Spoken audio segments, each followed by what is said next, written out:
Story 1. My ex-boyfriend became a friend and started bonding with my daughter when my husband passed away. I snapped when he called my daughter his baby. Now he showed up and confessed his feelings. I, F34, had been with my husband for over 12 years. We had our child when I was 31 and my husband 33. Sadly, recently, 1.5 years ago, when my baby was around 2 years, my husband, the love of my life, died in a tragic accident. A careless driver hit his car on a foggy, slippery road. He died instantly in the crash. His death left me in shambles.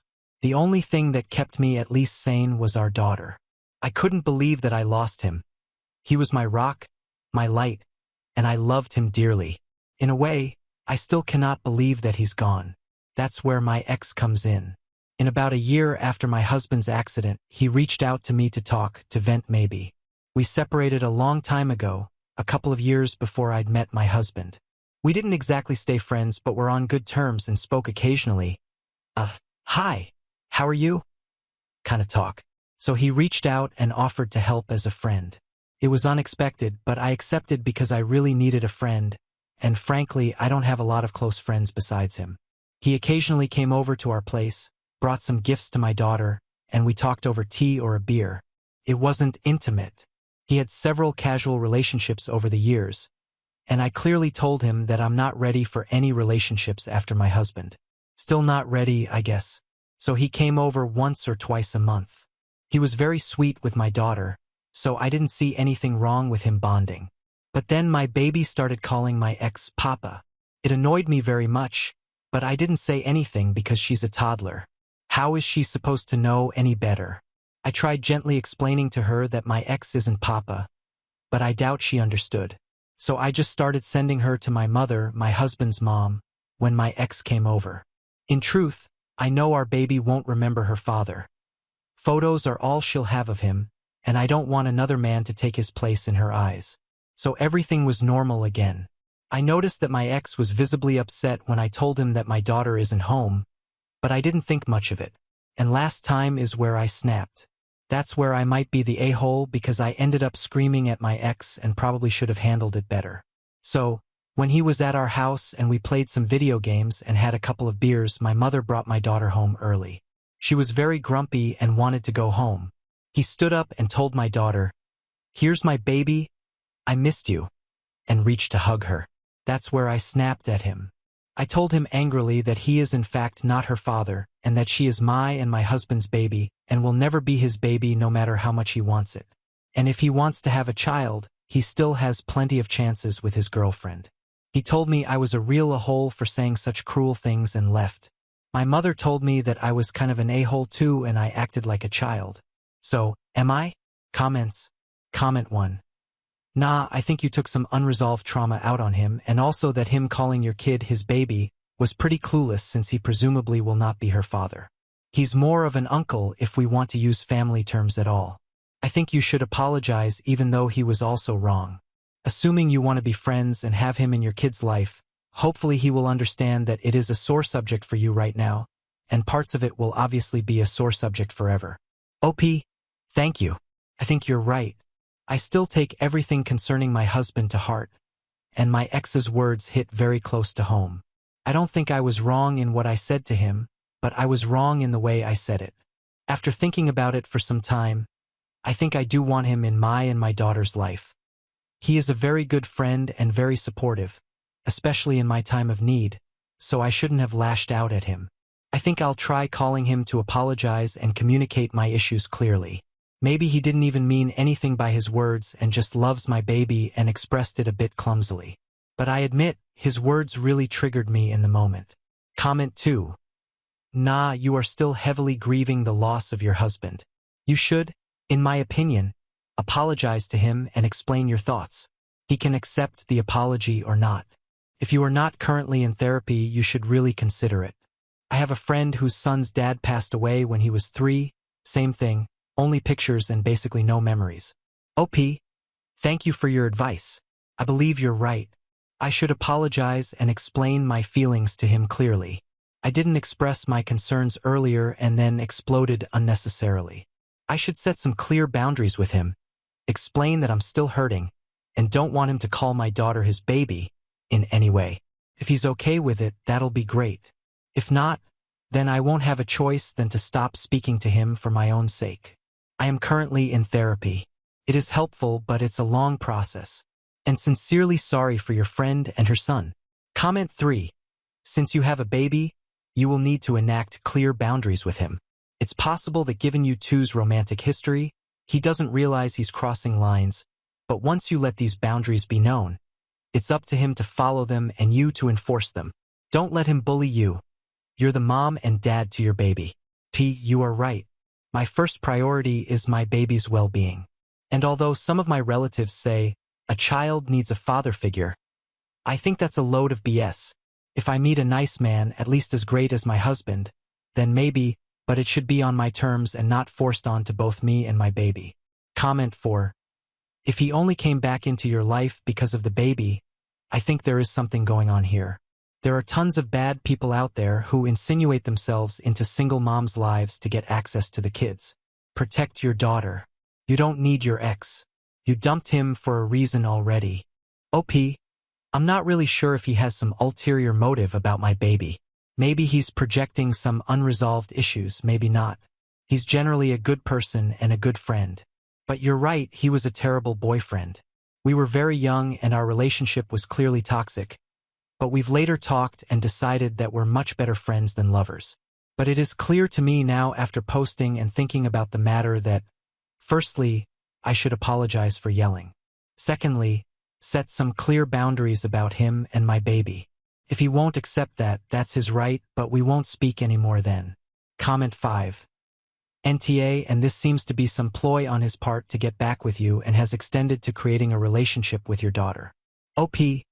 I don't think he wants to get back with me, though I'm not completely sure. We did break up for a reason. We were young and stupid, and our relationship was completely toxic. He is a good friend, though. Sometime after the breakup, which was surprisingly calm, we talked and decided to stay in touch. We weren't close friends, but we were friendly. He was very supportive after my husband's death and helped me a lot. I won't deny there's a bit of nostalgia about the times we were together, but it's more of a running joke now. We can say, "Do you remember when we were together, so and so happened?" And we laugh. I in fact do not want him as a partner. He is a terrible boyfriend, and judging by his demeanor with his numerous girlfriends, that didn't change. He initially didn't express any interest in having children, but maybe he's projecting some of his own issues onto my daughter. Comment 6. This whole situation is bizarre to me. I don't understand why you'd allow your ex this much access to your kid.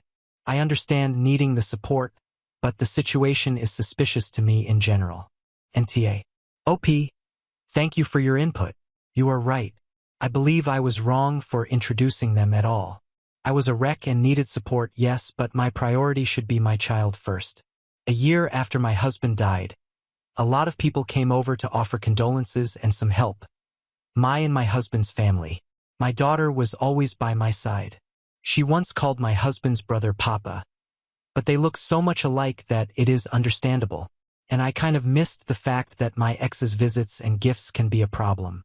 I was too late to understand that I need to set clear boundaries, and it is inappropriate for them to bond if I do not want any relationship besides friendship with my ex. On the term Papa, thank you for your input. I didn't mention it in my post, but we are European, and the term Papa is actually more common here. Maybe it wasn't even his intention and he did it subconsciously. I was in the wrong to scream and yell, but we definitely need to set some clear boundaries if this friendship is going to last. Update 1. First, I wanted to say thank you for everyone who offered condolences, advice, and criticisms. I appreciate it very much. I think a little context and explanation is due. My husband and I had a really tight friend group. We usually hung out at our place because we have sort of a playroom with PS5, good PC, VR, board games, and a table. We are big fans of gaming in many ways. Sadly, our friends moved to different countries over the years, one by one, and after my husband died, I was left with only one friend from the group nearby. But she's a young mother too, and we can't hang out like before. We still speak, but it's not been the same. So I wanted some familiarity when my ex appeared. I was vulnerable and allowed things to escalate too much. I desperately wanted to have a friend who shares similar interests with me and my husband, so I was blind to some red flags and my own wrong choices. Also, I never left my ex alone with my daughter for more than a couple of minutes. I was wrong to introduce them in the first place. Now to the update itself. Yesterday evening, my ex came by unannounced and uninvited. I was a little worried, but thankfully my husband's brother and his wife were at our house with their kids on a play date. So I asked them to watch over the kids for some time and went to talk with my ex outside. He was very drunk. He started talking and he said a lot. In a nutshell, he said that he will always care about me, that he suppressed some feelings for all these 15 years, and he just realized that he was a fool to let me go. I admit I do care about him too, but not even remotely in a way I care about my husband.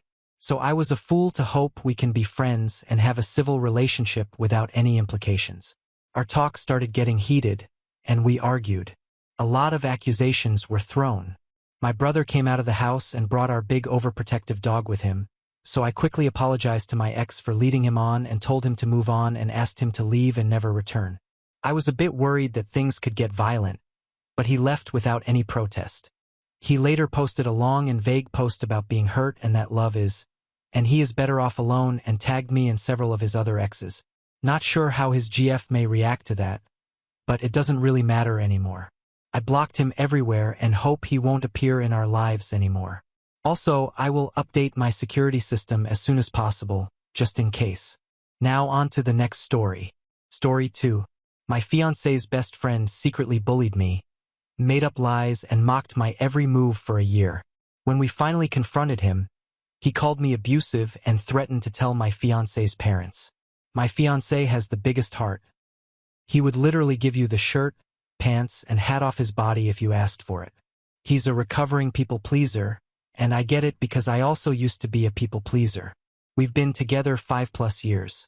A few months ago, I started picking up on his best friend making some not-so-nice comments towards me.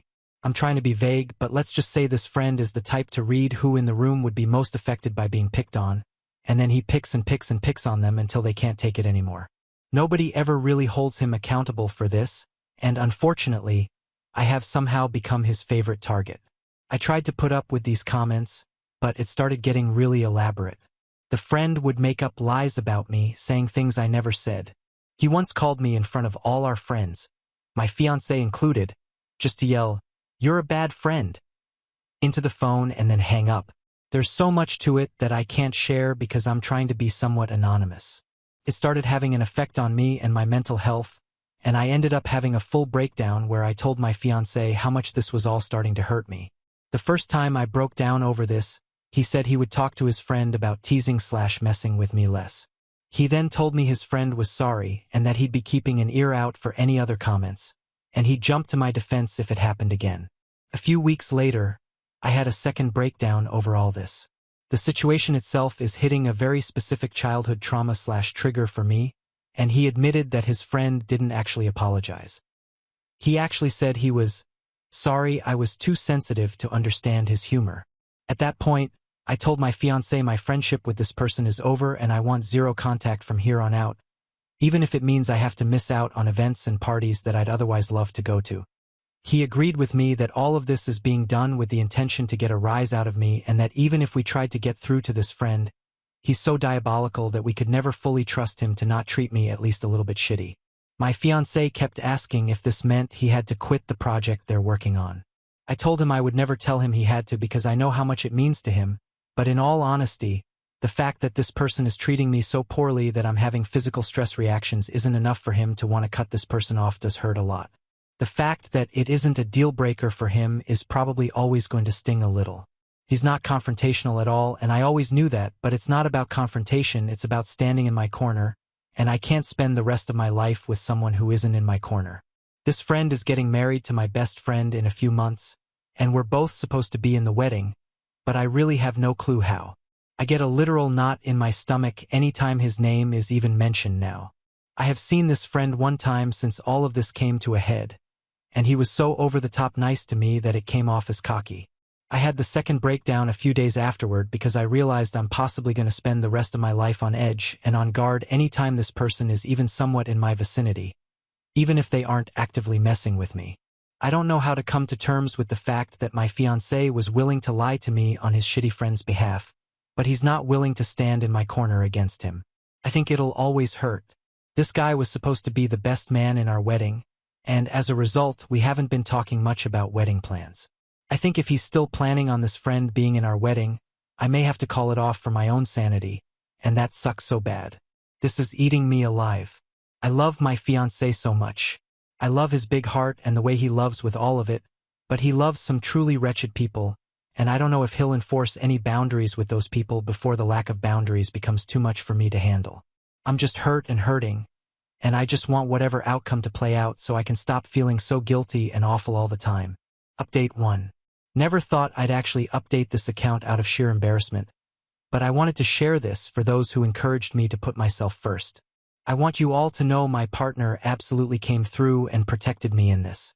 We spent all this time since my last post up until last week communicating and trying to find a resolution and walking through how it got this bad. He took a lot of accountability for that. This is not a case of me giving in. He understands fully that this has only got so bad because it's never been handled correctly, and he had a major hand in that. There were so many more layers to this than a Reddit post ever could have conveyed. The bottom line is we are closer than ever, and after a lot of talking, we decided on my partner sending a firm but not unkind message to his friend explaining the behaviors, explaining that they were hurting his partner and that it needed to stop. He asked to write up the first draft and we could go over it together to try to perfect it. Reddit, please know the first draft my partner wrote was so spot on what I needed to read that it instantly shifted us into us versus the problem mode when we'd been stuck butting heads for weeks. He laid everything out so clearly and in ways that we hadn't discussed, so I know it came from him. We had to tone down a lot of the big emotions. We really, truly gave the message its best shot to address the situation without being hostile. We knew the response would be bad no matter what, but I don't think anything could have prepared us. This man went full scorched earth and blew up everything almost immediately. He insulted my partner. He told him these events didn't happen the way I claim they do. He demanded they meet up alone with a mediator. He even threatened to reach out to my partner's parents to fill them in, which is probably the moment we stopped taking his responses seriously. All of us are almost in our 30s. If once wasn't enough, he threatened it twice. We actually had to call them and warn them that he would be showing up at their place later this week and not to open the door. There's still a good chance he'll attempt it. We stayed respectful throughout all of this, which I feel good about. We didn't stoop to his level. We didn't insult anyone. We asked for basic human respect, and somehow it blew up spectacularly. In the end, we both received a massive wall of text from my now ex-best friend fully backing up her man and telling her side of the story, which is so insanely far off from what actually happened that all I can do is laugh. We've been shifting from crying to being dumbstruck to just straight up laughing because of the absurdity. I went into this thinking she was brainwashed, but it turns out I was wrong. They're a perfect match. I wish them all the best.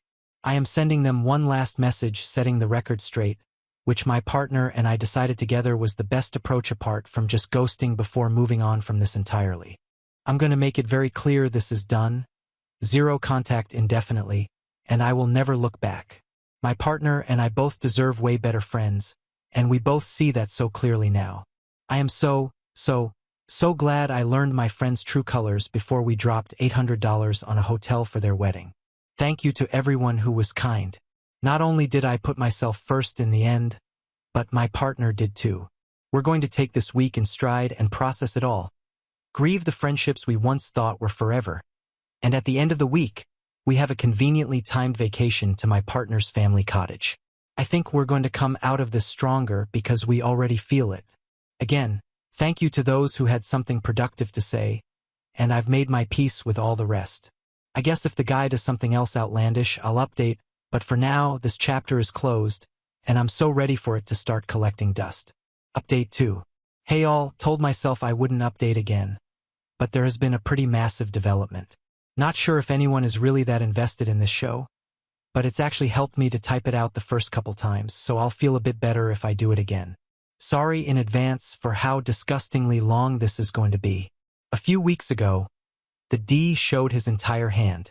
He sent my partner a message at 11 a.m. on a Monday, and it is the most unhinged I've ever read. I'll sum it up for you.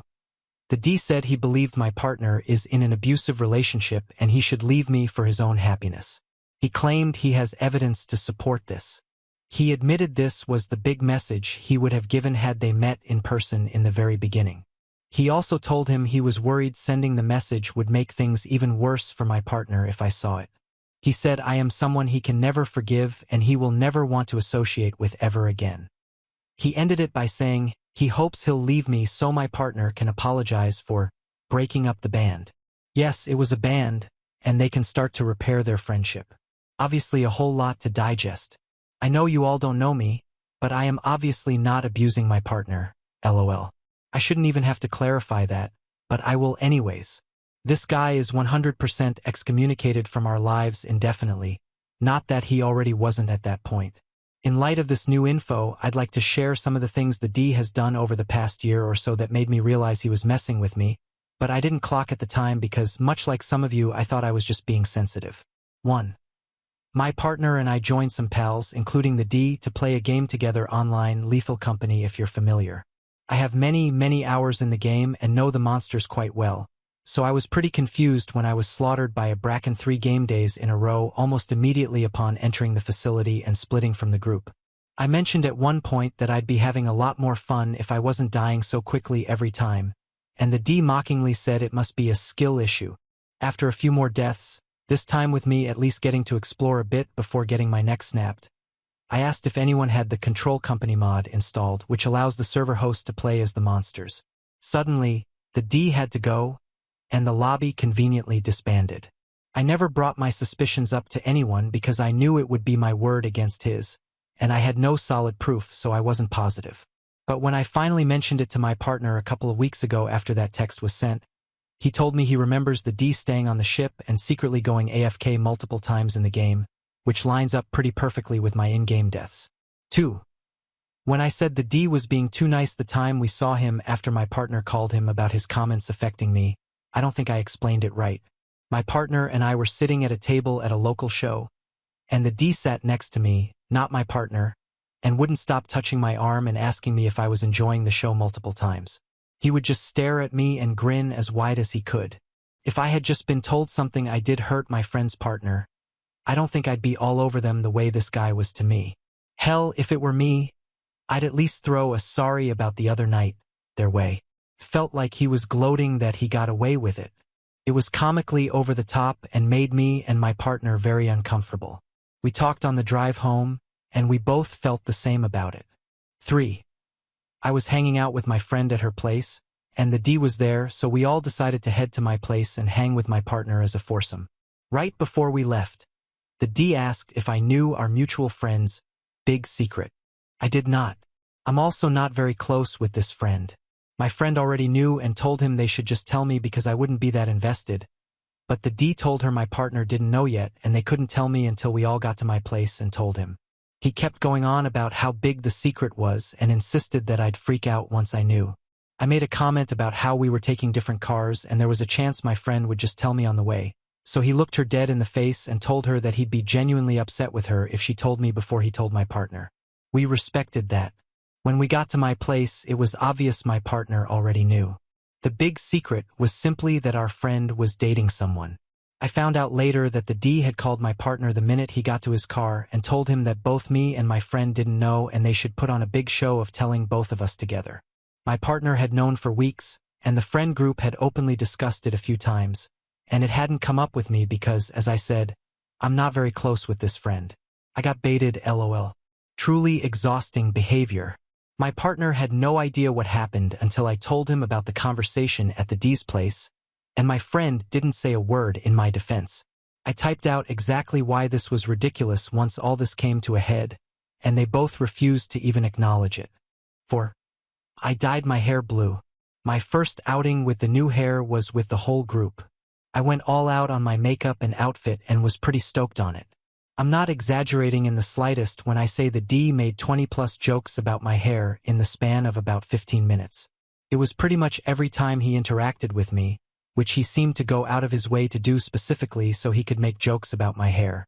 If you've ever had blue hair, then you've probably heard most of the jokes he was making.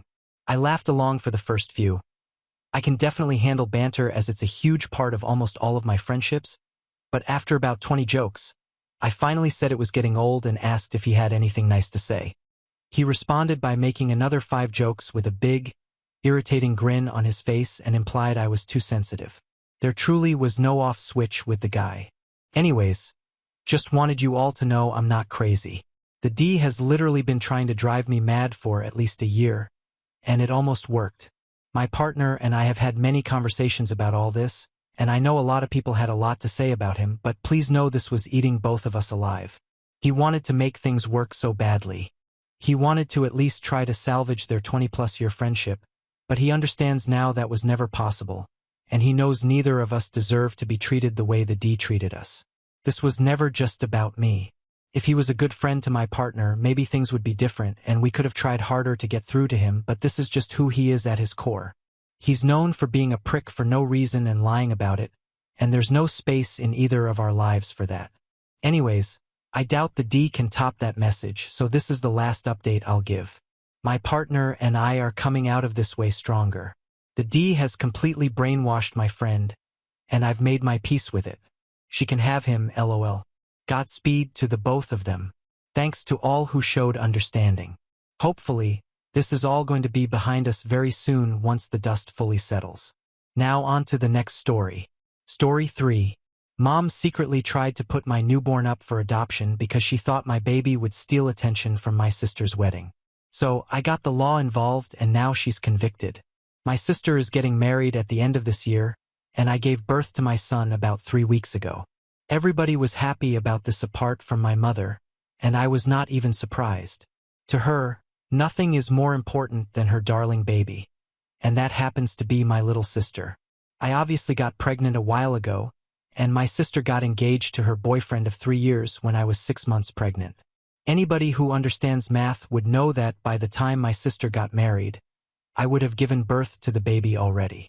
It would have been one thing if my sister was the kind of person who wanted a small wedding and would plan it quickly, but she wanted an elaborate and grand wedding, which would obviously take a lot of time. She and her fiancé had been quite clear about that right from the beginning. But even then, a couple of weeks after their engagement, my mom showed up at my house looking all worried and stuff. She told me that she wanted me to do something about my pregnancy because she did not want me to upset my sister. My sister and I are not close in the slightest. She's a spoiled brat, and ever since my father passed away a couple of years ago, we have had no contact. The only reason I even stayed in touch with my mother after my dad's passing was because I had promised him that I would look after her. He did not think my sister would be up to the task. She was just not responsible enough. Even though my sister had always been my mom's favorite, I had tried my best to maintain a relationship with her until recently. When she showed up at my house to tell me that my sister was engaged and was getting married, I thought that she had just come over to share the good news with me. But she then went on to tell me that since I was giving birth the same year as she was getting married, it would take away her limelight because obviously a pregnancy was a bigger milestone than a wedding. I don't even understand what that was about, and I told her that she was being unnecessarily paranoid. First of all, it's not like people would skip her wedding because I had a baby or whatever, and I wasn't even going to be invited to her wedding since she hadn't even been invited to mine. We're not friends, so there was no way that I could overshadow her. I wouldn't even be there, and she or my mom had nothing to worry about. I'm not some celebrity, so I was pretty sure that even at her wedding, nobody would be talking about me or my baby. I thought that these were all valid points, but my mother told me that I needed to hide my pregnancy and my baby from everyone in the family and all our common friends as well, because she did not want me to steal my sister's limelight. I thought that it was crazy, and I got into a huge fight with her, after which I did not speak to her anymore. I felt bad about breaking my promise to my father, but there was no other option for me because she was obviously acting senile, and I was already pregnant and quite irritable. I just couldn't handle her idiotic statements. So, she hasn't been there for anything after that. It's just been me, my husband, and his family taking care of the baby ever since he was born. My mother wasn't even there for the birth of the child. My husband had called her that day, but she had refused to show up since she was out with my sister that day. I'm pretty sure that even if she hadn't been out with her, she still wouldn't have shown up because I'm just not a priority for her, and that's the bitter truth. If she could have abandoned her own daughter and our relationship because she thought that I was stealing the limelight from my sister just by giving birth, then I had nothing to say to her. Because of all these things, we had absolutely no contact, and I was fine with it. But then she called me up a couple of days ago, and when I did not answer initially, she started texting me frantically and told me to answer the call because she had to talk to me about something very important that happened.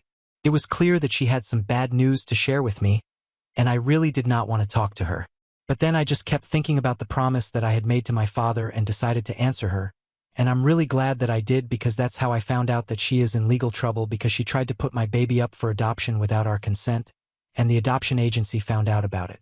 It was a case of fraud and misrepresentation because apparently she had contacted an adoption agency and falsely claimed that she had the power of attorney since both my husband and I were addicts and had been deemed unfit to take care of our baby by the court.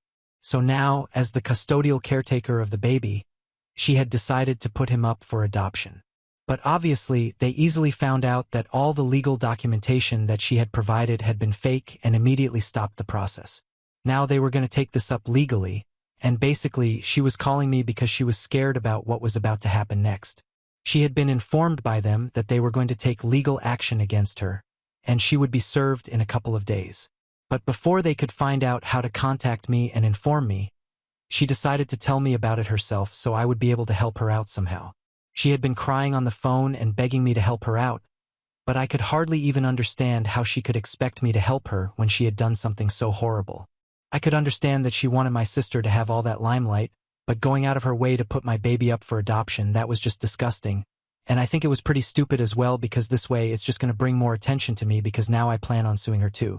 After she explained the situation to me, I just disconnected the phone call because I had nothing to say to her anymore. I did not feel bad for her at all. In fact, I thought that she deserved this and even worse. Of course, later that day, I was contacted by the adoption agency so they could let me know what was going on and I could do the needful. I had already spoken to my husband after my mother's phone call, and after the adoption agency contacted us as well, the two of us decided that we were going to pursue legal action against her as well because there was no way that she could do something like that and hope to get away with it. So, we spoke to a lawyer a day after that, and within a few days we had filed the civil lawsuit against her. The proceedings against her are going to start soon, but given the seriousness of the situation, criminal charges have been filed against her as well. So there is little to no scope for mediation. The best that she can hope for is an out-of-court settlement or maybe a plea bargain for the criminal charges. But even then, she might be facing jail time. Anyway, she's under house arrest right now, but she can still contact me, and that's why she has been sending me emails one after the other and begging me to help her out somehow. At least she's been apologizing and telling me that she just got carried away because she had been very upset with my decision not to hide my baby and my pregnancy for my sister's sake. But obviously, she knows that it was a messed up thing to do, and she's really sorry for it. I had been able to ignore her so far, but then she hit me where it hurt yesterday and reminded me that I had promised my father that no matter what, I would always take care of her, and this didn't seem like taking care of her right now. That kind of caught me off guard because I had had that conversation with my father in private, and I didn't even know that she knew about that promise that I had made. So now, should I still be suing my mother for trying to put my baby up for adoption without my consent or knowledge? Update 1. I have decided not to drop the civil lawsuit against her. She deserves this. She brought this on herself, and I'm not going to back down just because of the promise that I had made. I had taken it very seriously for the past couple of years ever since my father passed away, and I had tried my best to live up to the promise that I had made. But at this moment, it's just emotional manipulation, and it's emotional manipulation at its finest, which is why I almost fell for it as well. But using my father to defend herself, that's just low.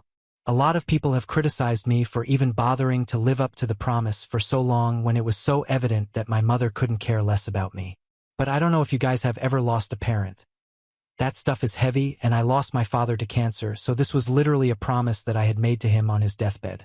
I don't know about everybody else, but that's not the kind of thing that I can take lightly, and that's why I've been putting up with my mother for so long. But this is crossing a line. Anyway, now that I have made up my mind, nothing can make me back down, and even my husband thinks that I have made the right call. I'm not even asking for a lot of money. I just want her to pay whatever I have spent on her in the past couple of years, because I have been taking care of her since my sister wouldn't spend even $1 on her. To be fair to her, though, she doesn't spend any money on anybody apart from herself, so it's not very surprising, and it's probably the reason why my father had asked me to be there for my mom. But I don't think he could have seen something like this happening at any point in the future. I'm sure that he will forgive me for this, and even if he doesn't, I still have to do it for my own sake. I also thought it through. Her having to pay back the money that she owes me is not going to cost her everything. I know for a fact that my father had not only left her the house but a substantial sum of money as well, so she will be able to get by. And even apart from that, she has her brother to take care of her after me, and even if she does lose everything because of this lawsuit, it's still not going to be any of my concern because I have tried my very best, and it's not been enough, and I don't think anything will ever be enough for her. I am done trying to be a good daughter. I'm simply a mother now, and that's my only priority. Update 2. So, it has been a few weeks since my last update, and we are currently in the process of mediating since everybody wants to settle the civil lawsuit out of court.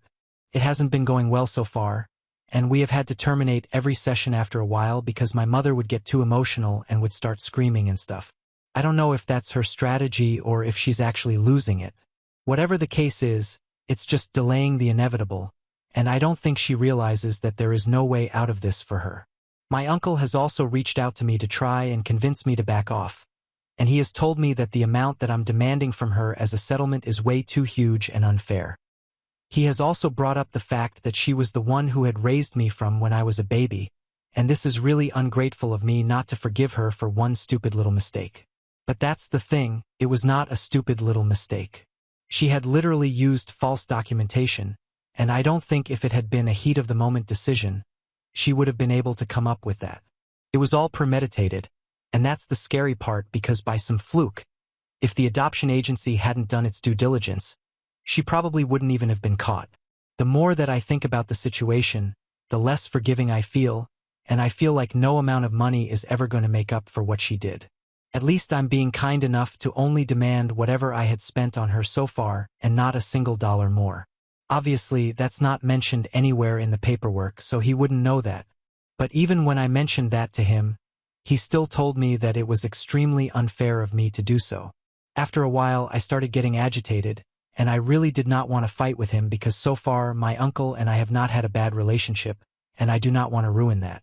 But since he seemed to be bent on doing exactly that, I started fighting with him as well. I told him that if he cared so much about his sister, then maybe he should just bail her out by offering to bear the cost of the settlement himself, and then we could be done with this a lot quicker. And that's when he started yelling at me and stuff, calling me all sorts of names, and I ended the phone call because clearly there was no point in speaking to him anymore. I don't even understand how anybody can find themselves to defend her right now, given the circumstances.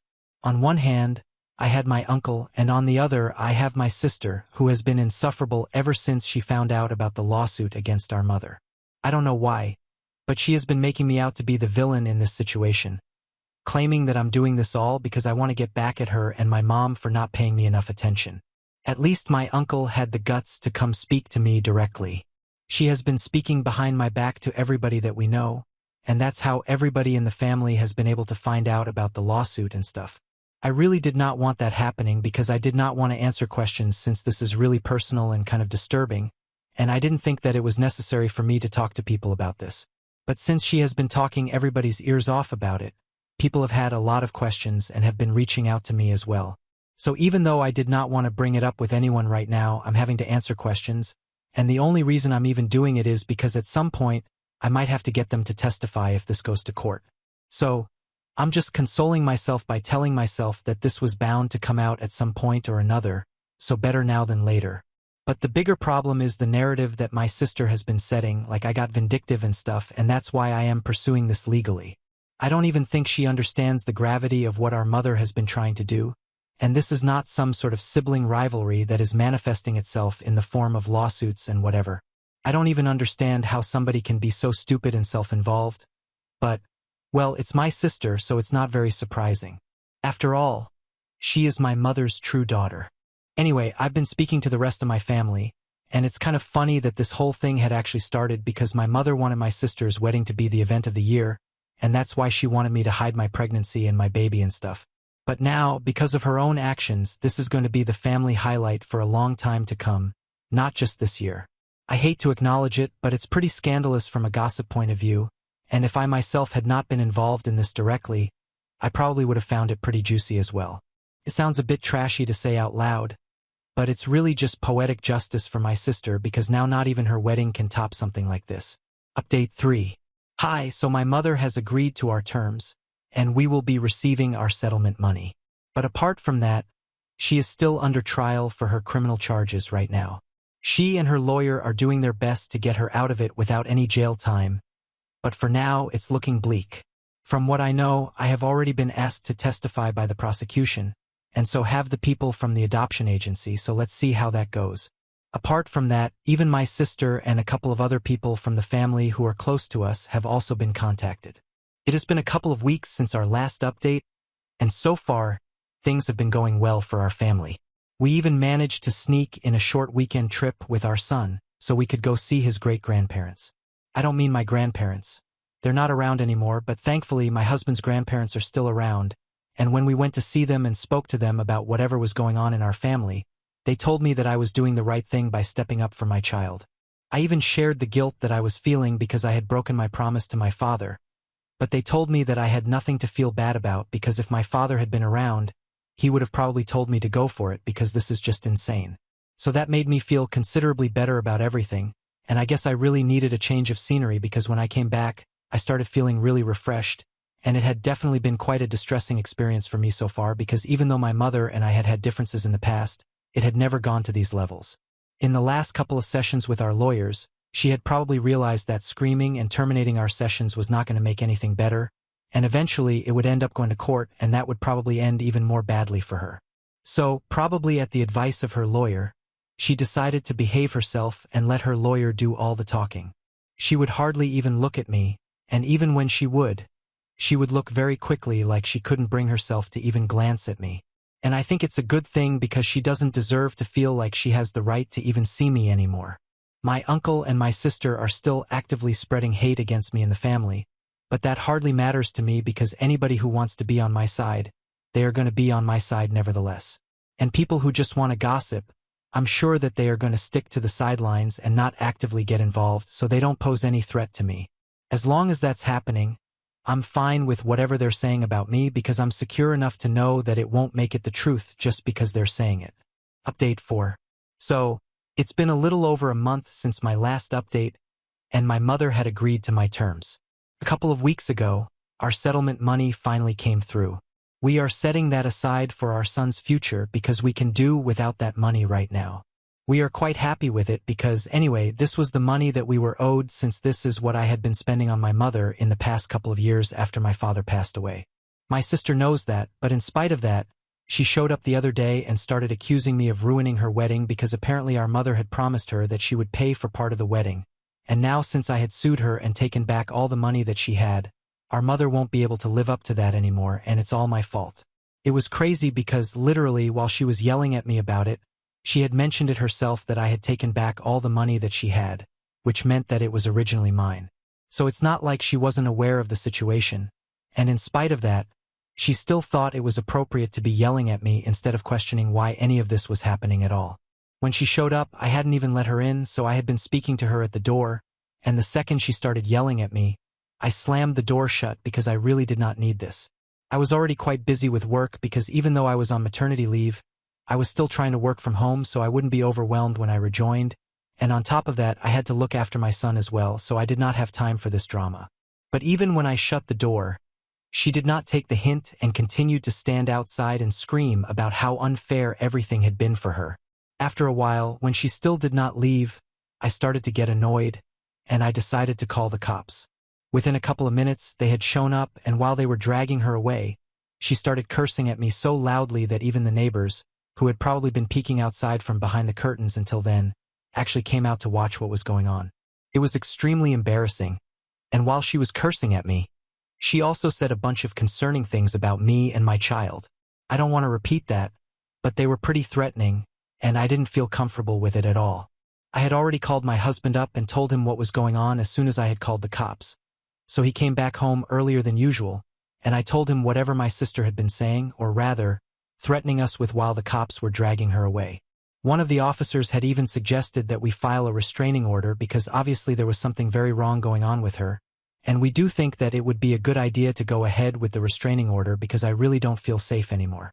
Now that I think about it, she not only knows where I live, she knows every other way how to contact me, and if she took it upon herself to try and make me feel uncomfortable, she would easily succeed in doing so.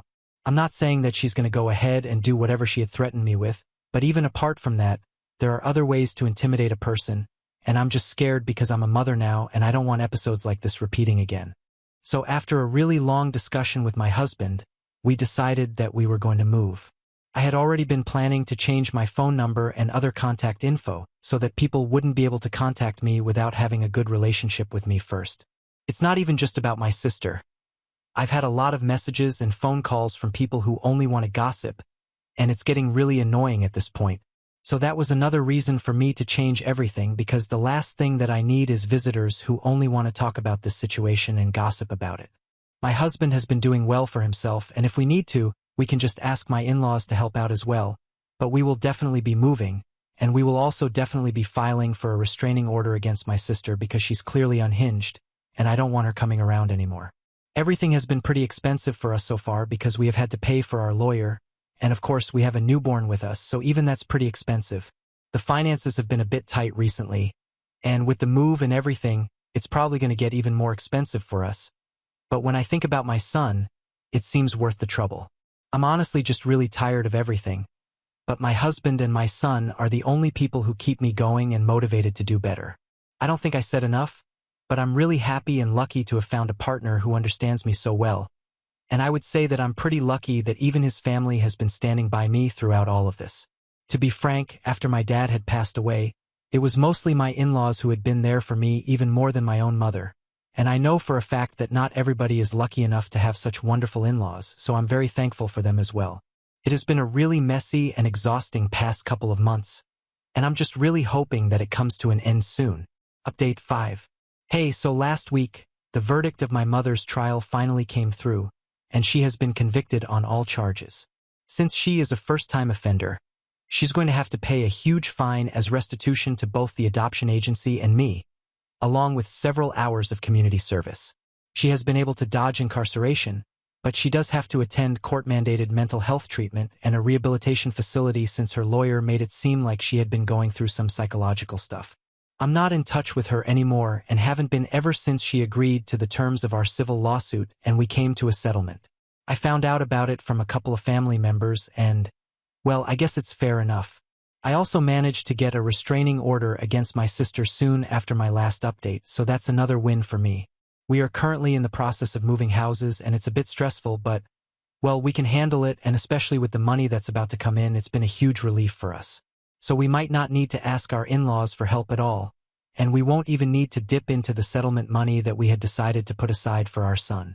So it's all worked out in our favor, and even though my mother got lucky legally, she hadn't been so lucky in her personal life. I've been hearing a lot of gossip and have even been sent screenshots of my sister's recent post on social media, and she has denounced anything that her mother has done so far, going so far as to claim that she had no knowledge of any of this until recently and that she doesn't agree with her mother's behavior at all and thinks that she deserves to get convicted. Even though that's not what she had been saying to me before everything went wrong. Before that, she had been strongly on her mother's side. From what I know, she did this because her fiancé and her in-laws had not been comfortable with the idea of him marrying into a family like this, which is quite understandable actually, and they had been considering postponing the wedding, which is why she decided to cut off our mother in such a public way. It sucks for our mom because all her life she had been dedicated to my sister, and now this is what she gets. It's pretty sad but well-deserved, and I don't feel bad for her at all.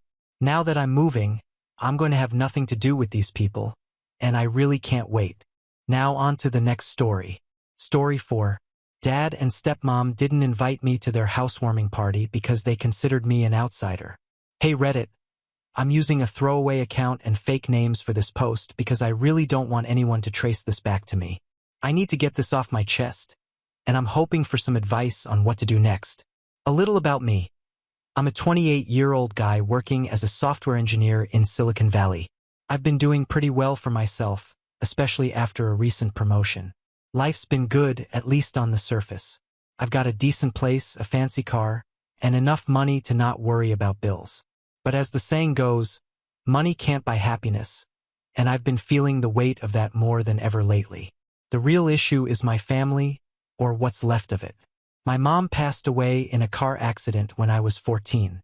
It was a rough time, but it got even worse when my dad remarried just a year later. He married Diane, a woman who, to be blunt, I can't stand. She's entitled, manipulative, and somehow has my dad wrapped around her finger. My half-sister, Melissa, was born not long after they got married. She's 12 now, and honestly, she's the only person in that household I care about. Diane does her best to keep Melissa away from me, but Melissa's stubborn, and we've managed to stay close despite her mother's best efforts. Growing up, I always felt like an outsider.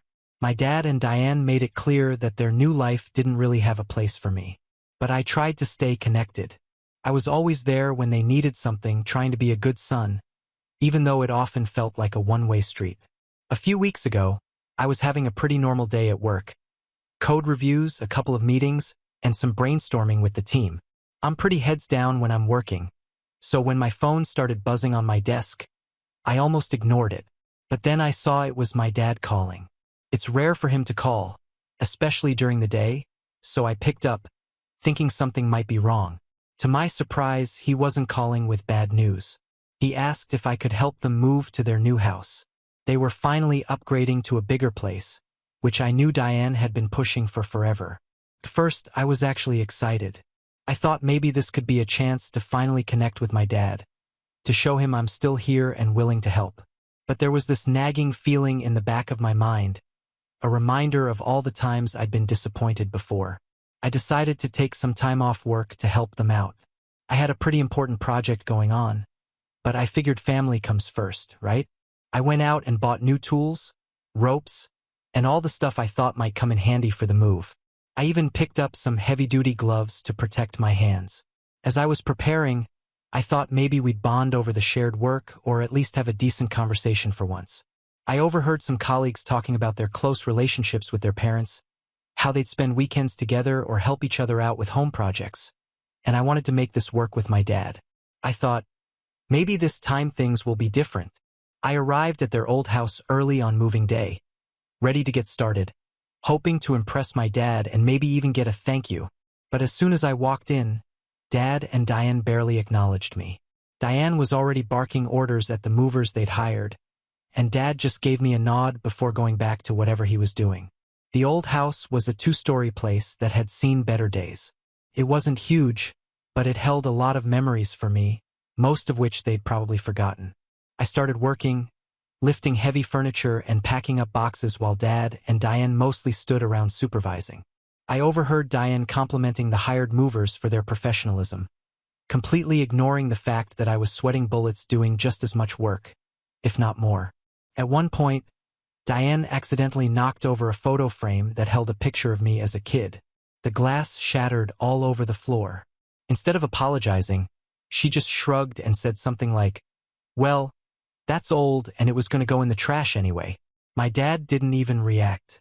He didn't stand up for me, didn't say anything. It was like the photo, and by extension, I didn't matter. To make matters worse, Melissa wasn't even around. Diane had sent her off to a friend's house, probably to keep her from helping or spending time with me. I kept moving things, but that moment still stayed with me. As the day went on, I stumbled across some of my old childhood belongings. They were stuffed in garbage bags, clearly meant to be thrown out. Couldn't believe it. These were things I'd thought were lost or maybe stored away for safekeeping. Instead, they were headed for the trash. I ended up saving a few items and stuffed them in the trunk of my car when no one was looking. The new house was everything their old one wasn't. Big, modern, and in a pretty rich neighborhood. Diane was clearly in her element, giving a grand tour to some of their friends and family who'd shown up. I hung back, trying not to get in the way, but also feeling more out of place than ever. It was like I was a guest in someone else's life. Diane didn't even bother to include me in the tour. She was too busy showing off the fancy kitchen and spacious living room. I overheard her telling my dad how relieved she was that the move was over and that now they could start fresh. That's when I heard it, the moment that shattered whatever hope I had left. My dad agreed with her, saying something about how it was good to keep the past mistakes separate from their new life. I knew he was talking about me. It took everything in me not to blow up right then and there. I was torn between confronting them and just walking away. I decided to keep my mouth shut, not wanting to make a scene in front of their guests. But as the day went on, I couldn't keep it in anymore. After everyone had left, I finally snapped. I confronted my dad and Diane about what I'd overheard. Diane put on this fake, concerned expression and gave me a half-hearted apology, saying I must have misunderstood. My dad, as usual, tried to play peacemaker, saying it wasn't meant like that I was taking things too seriously. That was it for me. I let out years of pent-up feelings. How I always felt like an outsider, how they treated me like an inconvenience, how they barely acknowledged me as part of the family. Diane didn't even bother pretending to care. After a while, she just rolled her eyes and told me to calm down, warning me not to make a scene in front of their new neighbors. I couldn't take it anymore. I stormed out of there, barely holding back tears. I didn't want to give them the satisfaction of seeing how much they'd hurt me. The drive home was a blur. I was so angry and hurt that I almost got into an accident. When I got back to my apartment, I just shut myself off from the world. I took a few more days off work, claiming I was sick, but really I just couldn't face anyone. A few days later, I got a text from my dad. It was short and to the point, basically saying he was sorry things got heated and that he didn't want any bad blood between us. But I could tell from the tone that he was more concerned about keeping up appearances than actually addressing what had happened. Then, a week or so later, I was scrolling through Facebook late one night. Yeah, I know, Facebook is kind of old school, but I still use it to keep up with some family and old friends. That's when I stumbled on something that made my blood boil. Diane had posted a bunch of photos from their housewarming party. It was a big event. Tons of people were there, including some of our extended family that I hadn't seen in years. They were all smiles, enjoying the new place. But what really got me was that Diane had tagged everyone in the photos except me. It was like I didn't exist. Even more insulting, they had told the guests that I was too busy with work to attend. I felt like I'd been slapped in the face. The next day, I confronted my dad about it. I wasn't expecting much, but I needed to hear what lame excuse he'd come up with this time. He tried to play it off, saying it was just a misunderstanding, that they thought I wouldn't be interested in a boring housewarming party. Diane, of course, chimed in with her usual nonsense, claiming she didn't want to bother me with family stuff, since I'm so busy with my high-powered career. But it was obvious they'd been downplaying my role in their lives, especially to their new neighbors. They were creating this narrative where I was some distant, unimportant figure, a past mistake they could conveniently forget. At first, I wanted to do something dramatic, something that would make them regret ever treating me like this. But then I remembered something. I had set up their entire smart home system as a favor when they first moved in. I had access to everything, the lights, the thermostat, the security cameras, even the smart locks. The more I thought about it, the more appealing the idea became. I started to plan out how I could mess with them in small, annoying ways. Nothing too drastic, just enough to make their lives a little more difficult. I knew it was petty, but I didn't care. They deserved it. I started small. The first thing I did was make the lights in their house flicker at random intervals. Not enough to be alarming, but just enough to be annoying.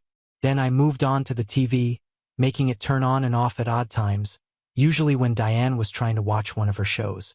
After that, I messed with the thermostat, making it switch between too hot and too cold in the middle of the night. The security system was next. I set it to trigger false alarms a couple of times a week, usually when they were just getting comfortable.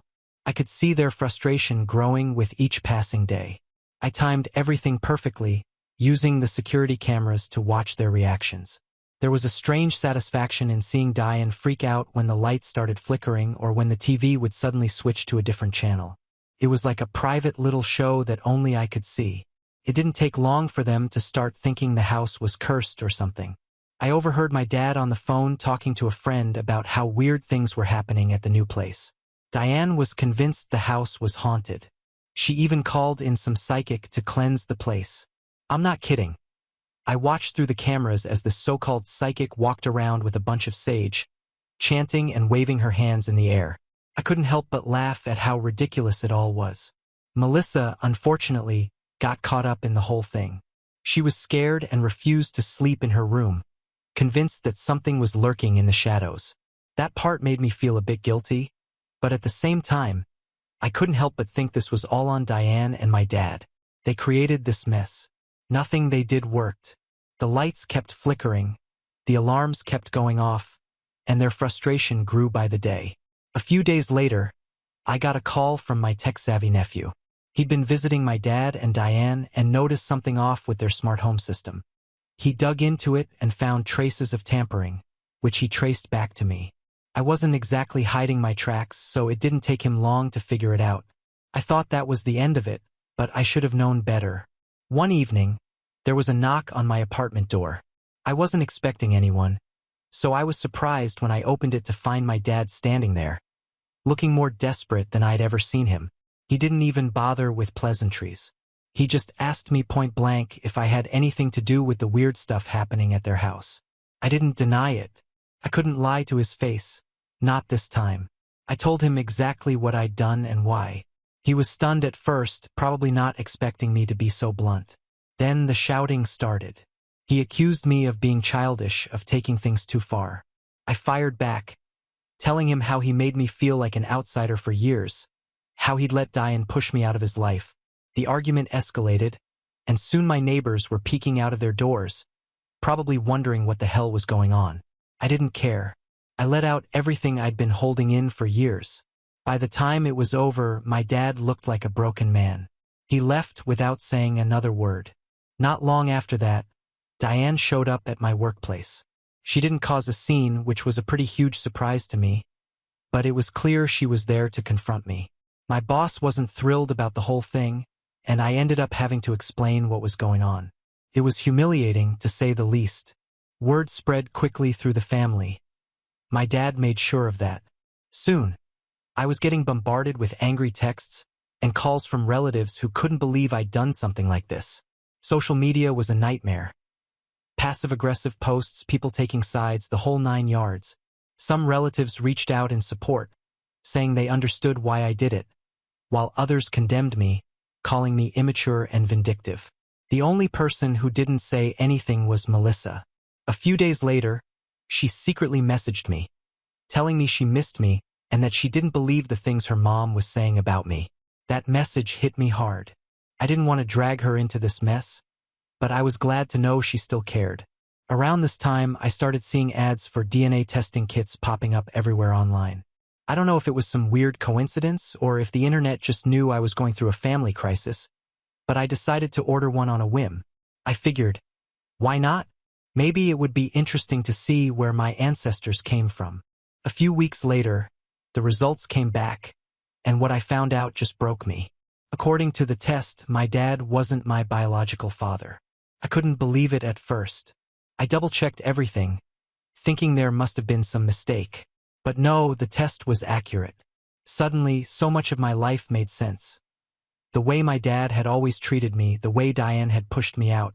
I wasn't really part of their family. I never had been. Couldn't let this go. I showed up unannounced at my dad and Diane's house with the DNA test results. I needed to know the truth, even if it was painful. When I showed my dad the results, he looked like he'd seen a ghost. He finally confessed that my mom had had a brief affair with his best friend, and that's where I came from. Diane's reaction was the worst. She looked shocked at first, but then this smug smile spread across her face, like she was pleased to finally have something to hold over me. I felt sick. I realized that I've been chasing after something that was never real my whole life. I've been trying to be part of a family that wasn't really mine. After that confrontation, I decided to cut all ties with my dad and Diane. There was no point in trying to fix something that had been broken from the start. It was a tough decision, but it felt like the right one. I couldn't keep torturing myself by staying connected to people who didn't care about me. The hardest part was deciding what to do about Melissa. She's innocent in all of this, and I didn't want to lose her. We've kept in touch secretly, and I've promised her that I'll always be there for her, no matter what. As for the rest of the family, reactions were mixed. Some were supportive, others were furious, and some just stayed out of it altogether. I can't say I blame them. It's a messed up situation all around. So that's where I'm at right now. It's been pretty tough. I'm not sure if I'll ever look for my biological father. He obviously never looked for me, so maybe it's better to just let that part of my life go. Thanks for reading if you made it this far. I appreciate any advice you guys have on how to move forward from here. I'll update if anything new happens, but for now, I'm just trying to figure out what comes next. Update. Hey Reddit. It's been about 2 weeks since I posted my original story. First off, I want to thank everyone who took the time to read through that long saga and share their thoughts. I didn't expect my post to get as much attention as it did, and the overwhelming response was, well, overwhelming. I've never seen so many people agree on something in my life. The consensus: go no contact and stay no contact. Seriously, if I had $1 for every time someone told me to cut ties permanently, I'd be able to buy another smart home system just to mess with for fun. But here's the thing, I didn't stick to the plan. I know. But before you roll your eyes and call me a doormat or worse, let me explain what happened. I'm just going to say it. I reached out to my dad. I had already done it by the time I posted the original story, which is why I didn't mention it then. Maybe I was hoping for some validation that I wasn't making a huge mistake, or maybe I just needed to before dealing with the fallout. Either way, I made the first move and broke no contact. It wasn't some grand gesture. I didn't show up at his doorstep with a boombox over my head blasting, "In your eyes."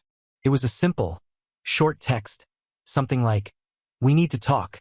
Can you meet up this week?" I didn't get an immediate response, which made me feel like an idiot for even sending it. But later that evening, my phone buzzed. It was my dad. Sure. When and where? So why did I do it? Why break the no-contact rule when everyone, including my own brain, was telling me it was a bad idea? It's simple, really. I needed closure. There were so many unresolved issues, so many things left unsaid. The DNA test, my mom's affair, the years of feeling like I didn't belong.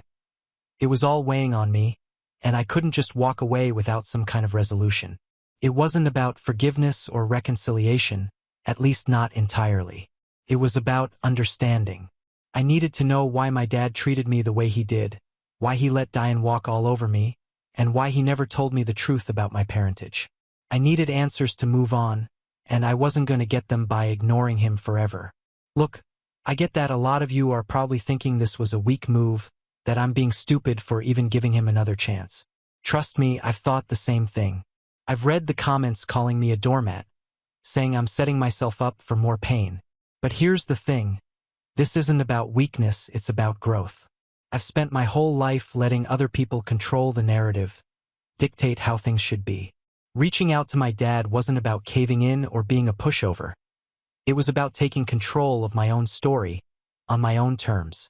I knew it was risky, but I also knew that if I didn't do this, I'd never be able to truly move forward. We agreed to meet at my place. I didn't want to do it at his house, especially with Diane around. She has a knack for making bad situations worse, and I didn't need her meddling in this conversation. Plus, I wanted to be in a space where I felt comfortable and in control. So, my apartment it was. In the days leading up to the meeting, I was a mess. I kept running different scenarios in my head, trying to predict how things would go. Would he be defensive? Apologetic? Would he even show up? I didn't know what to expect, and the uncertainty was driving me crazy. When the day finally came, I was pacing around my living room, checking the clock every few minutes. Then, right on time, there was a knock at the door. There he was, standing awkwardly in the hallway, looking a bit older and more worn out than I remembered. It had only been a few weeks since we last saw each other, but it felt like years. We exchanged a stiff, awkward greeting. No hug, no handshake, just a mumbled "hey" from both of us. He followed me into the living room, and we both sat down, him on the couch, me in the armchair across from him. For a few moments, we just sat there in silence, neither of us knowing how to start. Eventually, I broke the silence with some small talk. It felt ridiculous, but it was the only way to ease into the real conversation. We talked about work, the weather, even the new tech gadgets we'd both been eyeing. It was all surface level, but it helped break the ice. After a while, the conversation naturally shifted to more serious topics. I could see my dad's reaction change.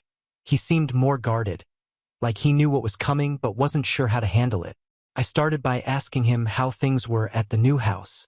He gave a non-committal answer, clearly not interested in talking about Diane or the housewarming fiasco. I didn't waste any more time. I brought up the DNA test, the affair, and all the things I'd learned recently. I asked him why he never told me the truth, why he let me grow up thinking I was his son when I wasn't. His first reaction was defensive. He said he didn't want to hurt me, that he thought it was better if I didn't know. He admitted he wasn't sure how to handle the situation after my mom passed away, and by the time he remarried, it just seemed easier to let things be. He apologized, but it felt half-hearted, like he was saying it because he knew he should, not because he actually felt it. I pushed him on it, asking about specific incidents from my childhood, times when he seemed distant or when he let Diane treat me like an outsider. He claimed he hadn't realized how bad things were, that he was too caught up in his own grief and trying to build a new life to see what was happening. At one point, he got emotional, talking about how much he struggled after my mom died, even after she cheated on him, how he wasn't equipped to handle being a single parent, much less of a child that wasn't his own. He said he'd always loved me, but that he didn't know how to show it properly. It was a lot to take in, and I could tell he was struggling to express himself. I brought up Diane, how she'd manipulated him, how she'd treated me like a nuisance. He didn't deny it, but he also didn't fully acknowledge the extent of it. He said she was just trying to do her best, and that she had her own way of dealing with things. I could tell he was still in denial about how toxic she'd been, and that was frustrating. I tried to explain how much her actions had hurt me, how they'd made me feel like I wasn't really part of the family. He listened, but I'm not sure he fully understood. I think he wanted to believe that Diane's intentions were good, even if her actions weren't. It was clear he was still in a tough spot, confused between defending his wife and acknowledging my pain. After we talked about the past as much as we could, the conversation turned to the future. I asked him what he wanted going forward, if he even saw a place for me in his life. He said he did, but I made it clear that things would have to be different. I told him I needed boundaries. Diane couldn't be part of our interactions, at least for now. I couldn't handle more of her manipulative behavior. He agreed, though I could tell it wasn't easy for him. We talked about setting up regular times to meet, just the two of us, to start rebuilding our relationship. It was hard, but it was a start.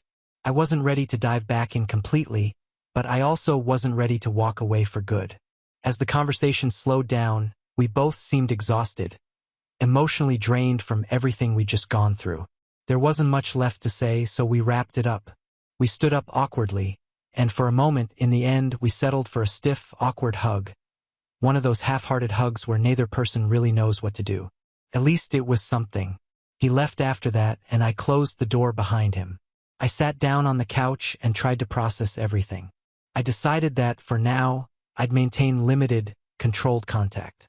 I wasn't going to jump back into things full force, but I wasn't going to cut him out completely either. It was a compromise, one that I hoped would give me the space I needed to heal while still keeping the door open for a possible future relationship. I know some of you might still think I'm making a mistake, that I'm setting myself up for more pain, and maybe you're right. But this was something I needed to do for myself. I needed to face my dad and confront the issues that have been haunting me for years. It wasn't easy, and it didn't magically fix everything, but it was a step forward. I appreciate all the advice and support you guys have given me, even if I didn't follow it to the letter. At the end of the day, this is my life, and I have to make the decisions that feel right for me, even if they're not the most popular ones. So that's it, Reddit. That's where things stand right now. I don't know what the future holds, but I'm hopeful that I can find some peace with all of this one way or another. Thanks again for all your input, even the tough love. It's helped me more than you know. I'll probably lurk around here for a while, but I think this might be my last update. I've got a lot of work to do on myself and my relationships, and I think it's time to focus on that. Until then, take care everyone, and if you ever need help setting up a smart home system, well, maybe don't call me. I might be a little too good at it. Now on to the next story. Story 5. Excluded from my sister's wedding, I went on vacation. When the wedding fell apart, my whole family frantically tried to reach me. "You're overreacting. It's just a wedding," my mother said. I was not invited to my own sister's wedding. Instead, I scheduled a trip. Days later, my relatives blew up my phone. I sat there staring at my screen, reading the message for the 5th time. "Hey, just wanted to let you know the guest list is finalized and we had to make some tough cuts. Hope you understand. Love you. Tough cuts. Tough cuts." I wasn't some distant cousin. I wasn't an old family acquaintance whom they hadn't seen in years. I was her brother. And my sister, the same sister I had assisted through every crisis, heartbreak, and moment of self-doubt, had just cut me out as an afterthought. I glanced at the screen, a slow pang of unbelief spreading into my chest. I nearly laughed because this had to be a mistake. I took up the phone and called my mother. She responded on the second ring, her voice upbeat. "Hey, sweetheart, what's up?" I didn't bother making small talk. "I just got a message from Emily. She says the guest list is finalized and I'm not on it." There was a pause just long enough to prove what I had previously suspected. "Oh, honey," my mother sighed. She always used that voice to make me feel like I was being unreasonable. "It's just a wedding. Don't make a big deal out of this. Just a wedding." I felt a hot, stinging coil in my stomach. "Are you serious?" I asked, my voice unusually calm. "Mom, I'm her brother. How am I not invited to my own sister's wedding?" She produced a tisk sound as if I were a toddler having a tantrum. "It's not personal. They had to keep the guest list small. And Mom," I cut her off. "I just saw Emily's Instagram post. She invited 150 people. Silence, then a forced chuckle. "Well, you know how things are. Weddings are expensive. And maybe they assumed you wouldn't mind skipping this one." I felt like I had been hit in the stomach. "Wouldn't mind?" I asked. "Mom, I've been there for Emily through it all. I helped her relocate twice. When she lost her job, we covered half of her rent. And I was the one who helped her get over her last breakup. But now I'm not good enough to be there on her special day." "Oh, stop being dramatic," my mother remarked with a sigh. "It's just one day. You're overreacting." I laughed briefly and without humor. Overreacting, right? I could already predict how things would go. I would argue. My mother would shrug me off. Emily would certainly provide a half-hearted apology later. I'd be expected to forgive and forget because that is what I have always done. Not this time. Something within me cracked. If I wasn't worthy of inclusion, then fine, I would not be. I hung up without saying anything and began browse through my phone. If I wasn't planning to attend Emily's wedding, then I was going to be somewhere much nicer. I was going on a vacation. The more I thought about it, the angrier I became. I wasn't the type of guy who got upset over trivial matters. I had previously let a lot slide. Emily had repeatedly forgotten my birthday. She would only call me when she needed something. Our mother always wanted me to be the understanding one. Emily managed to get away with murder. But this was an entirely new level of disdain. I wasn't going to sit around moping while my sister and the rest of the family played Happy Little Wedding without me. If I wasn't significant enough to be featured, then I wasn't significant enough to be present when they needed me. I grabbed my laptop and began looking up flights. If Emily could have the happiest day of her life, then I planned to enjoy the best week of my life. It took less than an hour to plan. I reserved all-inclusive accommodations at a 5-star resort in the Caribbean. A suite with an ocean view, spa services, and access to a private beach. I had always convinced myself that such a trip would be too pricey. Not this time. I wasn't just traveling for a holiday. I was making a statement. The wedding weekend. When the wedding weekend came around, I was already on a plane enjoying champagne in first class. I made sure to upload a picture, legs extended out, drink in hand with this caption, "Guess I got cut from the guest list, but I think I'll survive." The reactions were nearly immediate. Some of my cousins sent laughing emojis. My aunt, the only rational member in the family, commented, "Good for you. Should have taken me with you." But what was the best reaction? That came from my mother. She sent me 3 texts in a row. "Where are you? Are you seriously missing your sister's wedding over this? You're being petty. Petty? I wasn't even close to finishing. I responded with a photo of the beach complete with white sand, crystal blue ocean, and a postcard, perfect view. Then I shut off the phone. I wasn't about to let them guilt me. Not this time. For the first time in many years, I was not putting my family first. I was putting myself first. And it felt incredible. By the time I arrived in paradise, I had entirely eliminated any lingering remorse. The moment I walked out of the airport, the warm ocean breeze touched me, bearing the aroma of salt and tropical flowers. A private car was waiting to drive me to the resort, a stylish black SUV with chilled towels and bottled water in the back seat. Yeah, this was far better than a wedding.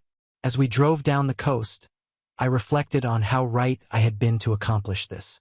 Back home, my family was presumably busy preparing for the big day.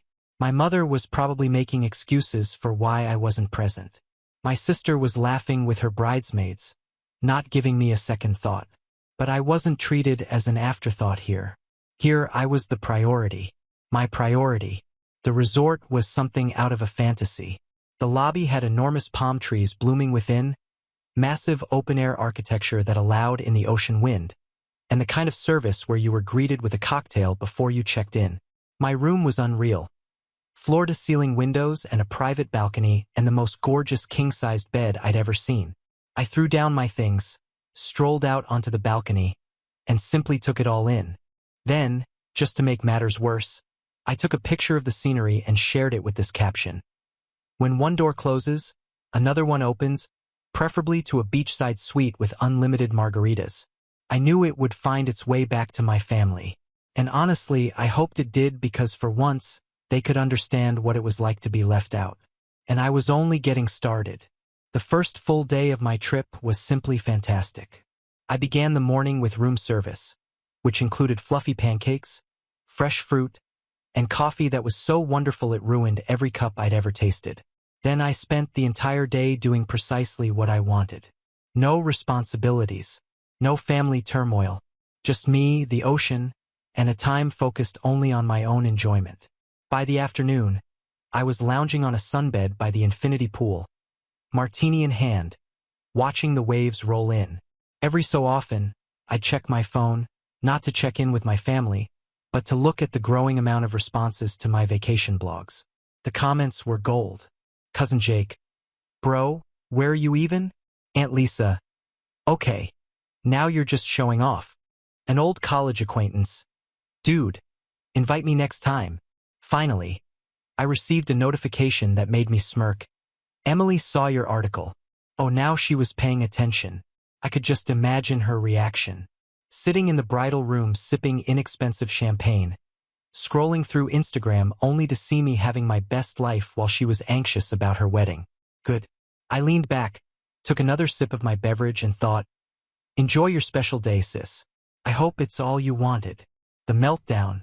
However, when the sun began to set, something unusual occurred. My phone started to explode. Initially, I ignored it. I figured it was just more people reacting to my photos, but then I noticed these names. Mom, Emily, Cousin Jake, even Uncle Rob, call after call. Texts coming in nonstop. I raised an eyebrow and eventually opened my phone. The first text I saw was from my mother. Mom, call me. It's an emergency. An emergency? Attending the wedding? I sighed, debating whether I really cared. Jake then sent another message. Jake, dude, you are not going to believe what just happened. Oh, now I was curious. I sat up and scrolled through the texts, and I quickly understood that the universe had given me the nicest wedding gift I could have ever hoped for. Because, as it turned out, Emily's beautiful wedding had gone up in flames. I scanned through a torrent of messages. My sneer grew with each one. Jake, bro, you dodged a bullet. Mother, call me right now. This is a family crisis. Emily, please, where are you? I need you. I stretched out in my lounge chair. I took another drink of my cocktail and continued scrolling. Then I discovered a message that made me laugh out loud. According to cousin Melissa, the groom simply walked out. I almost choked on my drink. Did the groom leave? Oh, this was better than I could have expected. Curiosity got the best of me, so I eventually texted Jake back. Me, what do you mean he left? Jake, dude, during the reception, full meltdown. He and Emily had some huge fight and then he just walked out. Straight up left the venue. Jake again. Oh, and then Uncle Rob and Dad got into a screaming match over who was ruining the family's reputation. Grandma cried. The venue cut the bar early. It's a mess. I leaned back, smirking. My sister had refused to let me attend the wedding, believing that she didn't need me. And now, suddenly, I was the first person they all ran towards. I could already hear my mother's voice in my brain. You need to fix this. Emily is devastated. Yes, no thanks. I opened the following message. Came from Emily. Emily, answer your phone, please. I need you. Oh, suddenly I was significant. I took a deep breath and typed back a single response. Me, sorry. I'm a little busy enjoying my overreaction. Hope the wedding was fun. And then I blocked her phone number. I blocked my mother. I also blocked Jake just in case he got drawn into their guilt trip operation. Then I turned my phone to do not disturb mode, waved over the bartender, and ordered another drink because while my family spiraled, I was in paradise. And for once I wasn't bothered. Paradise found. The following morning, I awoke to the sound of waves breaking on the shore. The aroma of sea and tropical flowers wafted through my open balcony doors. I stretched and yawned, and for one lovely minute, I almost forgot about the pandemonium at home. Almost. Then I looked at my phone. Even though I blocked the majority of my family, I still had more than 20 missed calls from random numbers. They tried everything to contact me. Several voicemails had slipped through. Despite my better judgment, I pressed play on the first one. Mom's voice was frantic. I don't know what you think you're doing, but this is not the time for one of your tantrums. Your sister is devastated and we need you here. This family needs to stick together right now. I rolled my eyes before deleting it. Next voicemail. Emily was crying. I don't understand why you're doing this. You're my brother. I need you. Please just call me back. Click. Deleted. The following one had me laughing. Jake whispered as if he were hiding in a closet. Dude, Mom and Aunt Lisa are planning to show up at your apartment when you get back. Just a heads up. Also, Grandma keeps saying the wedding was cursed because you weren't there. It's hilarious. Was that a voicemail? I've saved. I tossed my phone on the bed and stepped out onto the balcony.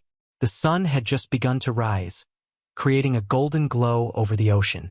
I took a deep breath, allowing the warmth of it to sink in. Back at home, my family was scrambling to perform damage control.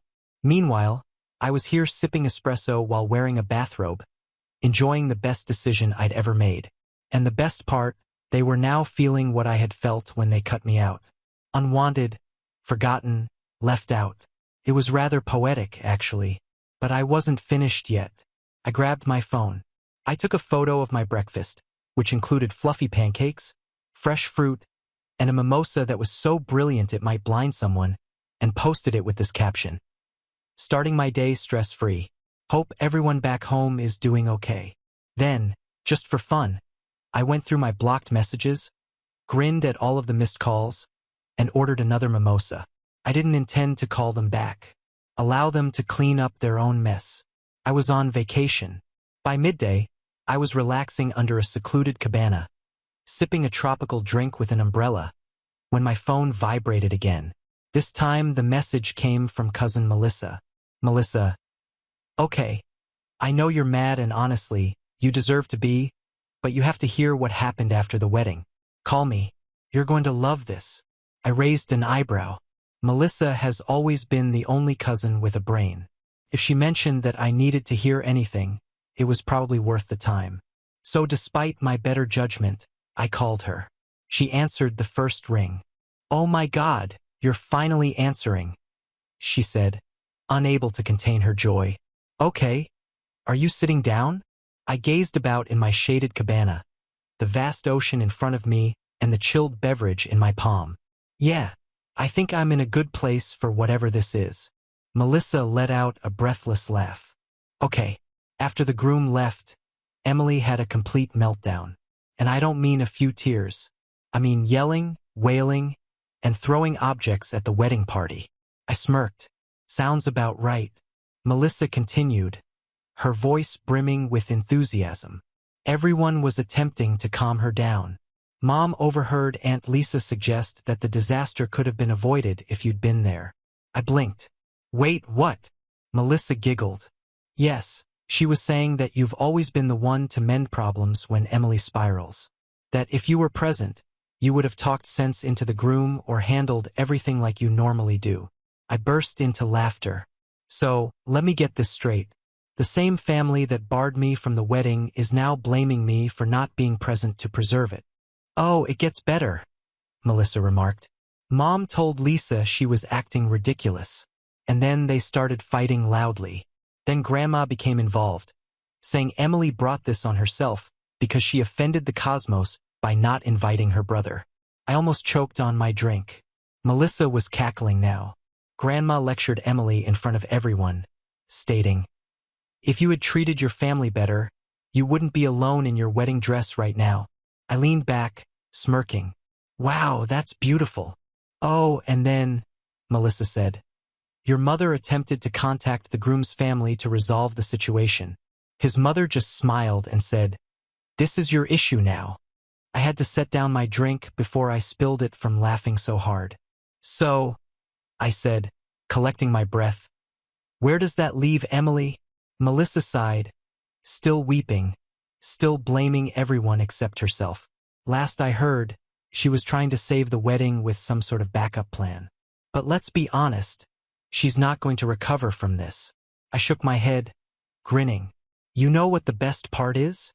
What? I took a slow sip from my drink. I don't care. Melissa roared with laughter. Honestly, I don't blame you. I just thought you'd appreciate knowing that karma did its job. Oh, I love knowing that, I remarked, smirking. Thanks for the update, Melissa. No problem, she replied. Enjoy your trip. And for the record, you did the right thing. I hung up, more satisfied than I had been in years. They wanted a wedding without me. And now, thanks to their own selfishness, they had a disaster instead. I grabbed up my drink and raised it to the heavens. And I toasted to the best decision I've ever made. Then I turned off my phone and relaxed back in my cabana. Let the beach air sweep away the rest of my shame. For the remainder of the day, I didn't look at my phone. Instead, I scheduled a sunset cruise, allowed the warm breeze to wash over me, and had a 5-star meal by the seaside. My family was still picking up the pieces from Emily's wedding tragedy. I was enjoying the greatest steak I'd ever had. At some point, a notion occurred to me. Perhaps I should feel sorry for her. Then I remembered how she left me out without hesitation. Yes, no. I took a sip from my wine. I took one last shot of the view and shared it with one caption, 0 regrets. Finally, with a contented smile, I turned off my phone again. Let them stew. I was done being their backup plan. Extending paradise. The following morning, I awoke feeling lighter than I have in years. There was no guilt. There would be no tension. There were no last-minute family emergencies that became my job to solve. Just myself and the sound of waves and an entire day of nothing but rest. I stretched, ordered room service, and out of curiosity, I turned my phone back on. A big mistake. Within seconds, my notifications surged. Mom, you need to stop acting like a child and call me. Emily, I can't believe you're doing this to me. You are so selfish. My mother, this isn't funny. Emily is heartbroken. Do you even care? Unknown number, possibly my aunt. We need to fix this family before it's too late. I groaned and shook my head. It was almost surprising how swiftly they moved from ignoring me to expecting me to cure everything. Then one message struck my attention. Melissa, okay, I understand you are ignoring everyone, but please read this. Your mother is trying to gather the family for a discussion when you return. Just a heads up. I almost laughed aloud. Oh, they assumed I would return as if nothing had happened. As if I'd just come up and let their guilt trip me and pretend the entire thing never occurred. Yeah, not happening. I quickly replied to Melissa. Me, thanks for the warning, but I won't be there. Melissa, Wait, what do you mean? Me. I'm extending my trip. They wanted to cut me out. Okay. I'm cutting myself off altogether. I could almost see her reaction. A combination of astonishment and amusement. A few seconds later, she responded, "Okay, that's iconic. Tell me everything when you get back, whenever that is, lol." I grinned, set down my phone, and grabbed up my laptop. With a few clicks, my trip was officially extended. Another entire week. No family, no drama, no family discussions. Just me and the water. They never allowed me to have peace. And the best part, they couldn't do anything about it. Before going to the beach, I sent one final text. Me to Mom and Emily. "Oh, so you want me around? Sorry, I'm too busy enjoying my reactions. Have fun cleaning up your own messes." Then for the last time, I blocked their numbers. I put my phone down, ordered another drink, let the sun warm my skin. There was no guilt. There would be no tension, no regrets, just peace. And it was the best decision I've ever made. Now on to the next story. Story 6. My wife changed after a work trip. Then, I discovered her therapist was an old friend who convinced her to cheat and ruined our marriage. I noticed a difference in my wife, Carla, about 6 or 7 months ago. She had just returned from her company's annual trip, which was organized by her manager to assist their team to reunite and build their bonds.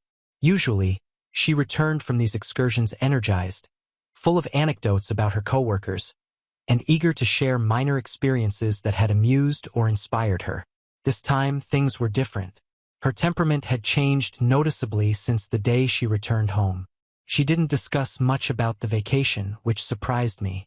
When I questioned whether anything had happened, she simply shook her head and dismissed my fears. At first, I attributed it to the usual post-trip fatigue. Maybe she was just exhausted from all the traveling, socializing, and team-building activities. But even after a few days, her behavior remained the same. In fact, things worsened. Carla became angry with me, starting disputes over little matters that would not have disturbed her in the past. Before, my wife and I rarely fought. Our relationship was always healthy. But suddenly, the accustomed calm gave way to strain. Every day, it was as if she was hunting for reasons to dispute, and these disagreements seemed to arise out of nowhere. A comment that would have made her chuckle suddenly resulted in a sigh or, worse, a fight. I couldn't understand where this sudden fury and frustration was coming from. It was no longer just the disputes. My wife began to isolate herself in different ways. We had a weekly date ritual, which could be as simple as getting coffee or going for a lengthy walk in the park. These outings were meaningful to us because they provided us with a chance to reconnect, unwind, and focus on one another away from the distractions of work and daily life. But Carla began canceling our dates with increasingly dubious explanations. She would complain about being too tired or having too much work to catch up on, even on weekends. My concern grew as the cancellations increased. I missed spending time with my wife, our connection, and our laughter. Her mood swings became increasingly pronounced. She appeared fine 1 minute and then became moody and withdrawn, retreating within herself. Of course, my mind wandered. I began to worry that she was losing interest in me, or worse, that she had fallen in love with someone else.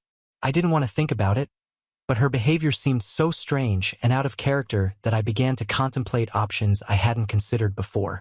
When I eventually approached Carla with my fears, she was emphatic, insisting that there was no one else but me. She even gaslighted me, claiming that I was overthinking things and that she simply needed time to straighten things out in her life. So, I attempted to give Carla some space, believing that whatever she was going through would resolve itself with time. I figured if I didn't press her and just gave her space to breathe, she'd eventually come around and things would return to normal. But sadly, it did not occur.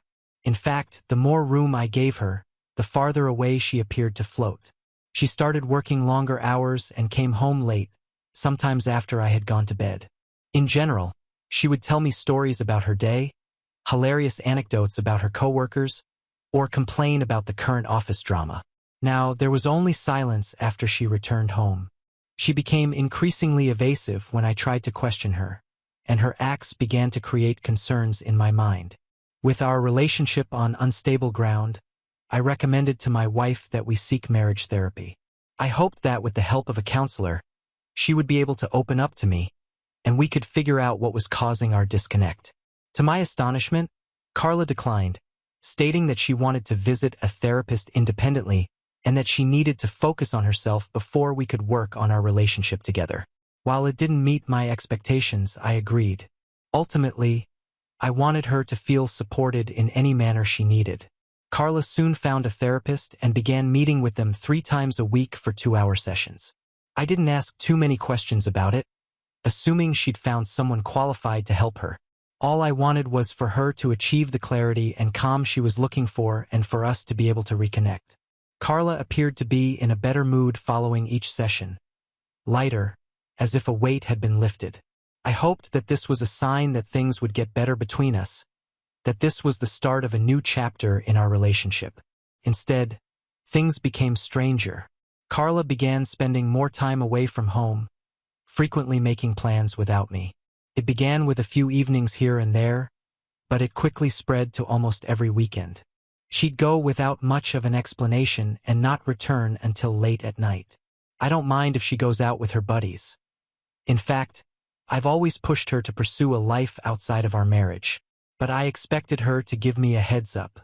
Her frequent and sudden absences, along with her failure to keep me informed, made me feel neglected in my own marriage.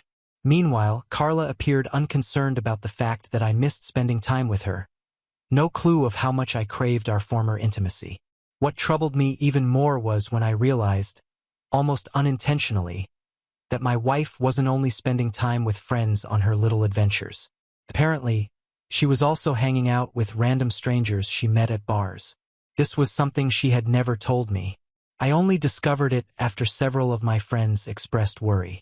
They had seen her at bars, dancing with strange men, apparently intoxicated and acting in ways that were entirely out of character. They'd recognized her as my wife. It was humiliating to learn of my wife's behavior secondhand, knowing that others were watching her behaviors while I remained in the dark. I was absolutely confused, dealing with the embarrassment and uncertainty that her behavior had caused. When I finally built up the courage to bring it up, hoping for an open discussion about what was going on, she rejected my concerns. She waved them off, explaining that she was just having fun and that dancing and talking to strangers did not imply that she was doing anything inappropriate with them.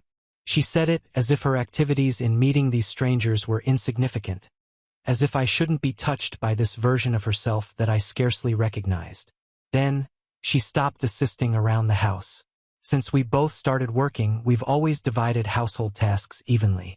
I've always cooked and packed our lunches every day. Carla handled the dishes, loading and unloading the dishwasher, and was in charge of the washing while I did all of the folding and grass mowing. This system of shared responsibility has always been effective for us. But Carla abruptly ceased holding up her half of the bargain. She began to moan about how she felt oppressed by having to perform housekeeping, claiming that none of her friends appeared to have to work both at their jobs and from home. We had always had a mutual understanding, an equal give and take that allowed us both to concentrate on our careers while keeping our home in order.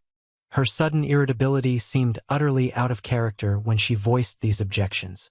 I attempted to comprehend her point of view, but I couldn't ignore the facts. I pointed out that if she was referring to her neighborhood acquaintances, most of them were stay-at-home spouses who spent their entire day running their homes.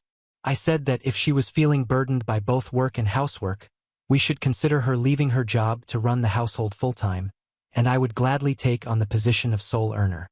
However, if she did not want to leave her job, she needed to understand that we both had to share home responsibilities. After all, I had never complained about the housework I did, so why was she bringing it up? Carla insisted that she no longer wanted to do housekeeping, claiming that her obligations at work were already too taxing, and she didn't want to come home and work on top of that. She told me I needed to step up and take care of things around the house, at least until she felt more prepared. Since then, I've been performing all of the household responsibilities by myself with no assistance. I take care of the cooking, cleaning, and laundry to ensure that everything works properly. I hoped that she would finally recognize and appreciate my efforts, but sadly, my work has gone unnoticed. So, after all of my efforts, imagine my surprise when I realized that 2 months ago, my wife was going around the neighborhood spreading false allegations about me. I learned from some of my male neighbors whose wives are acquainted with Carla. These friends, who have known me for a long time, sounded concerned about what my wife had said. Carla had apparently been characterizing me as a domineering or poisonous husband, stating that I never allowed her to live calmly. When some of these wives inquired as to what I was doing to make her feel this way, Carla claimed that over time she had realized that I was too closed-minded and had prevented her from having any enjoyment. As a result, she began to feel unfulfilled in our marriage. This, she claimed, was why she began engaging with other men, to help her reconnect with pieces of herself that she felt had become too suppressed since marrying me. She also told her friends that she had begun fantasizing about exploring her femininity with other men. At first, I clearly did not trust them. This did not sound like Carla at all. Carla, I knew, was always discreet about our relationship and avoided discussing personal topics, particularly with our friends. Also, why would she lie about me like this? I'd never stopped her from doing anything. For months, she had been doing anything she wanted as I stood silently by.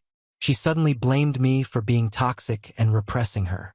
I chose to face her directly, telling her what my friends had revealed to me. I asked her whether it was true that she had been talking about me this way.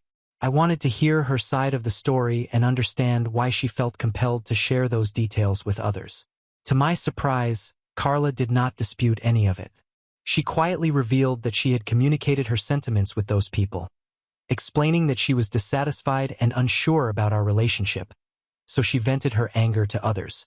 I asked her what she meant exactly.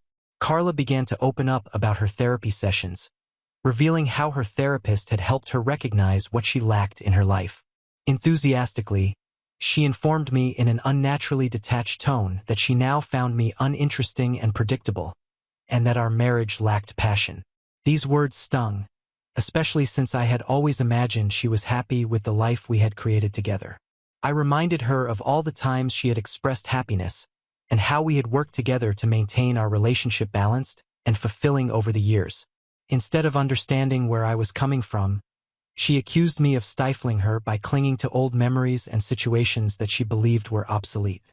She argued that while she had grown and kept up with the changes, I had remained the same, which was why we were so disconnected. My thoughts began to spin. So I asked her bluntly, "What do you want from our marriage?" She hesitated, evidently nervous, before adding that she and her therapist believed that an open marriage could help us restore our marriage. I was taken aback. I told her up front that I did not believe in open marriages. Carla then claimed that even if I didn't believe in them, she did. She stated that opening up our relationship would restore the excitement she felt was missing, allowing her to rediscover herself while remaining married to me. She also emphasized that in an open marriage, if I wasn't comfortable sleeping with strangers, that was fine, but she wanted the opportunity to do so without guilt. Her suggestion sent me reeling.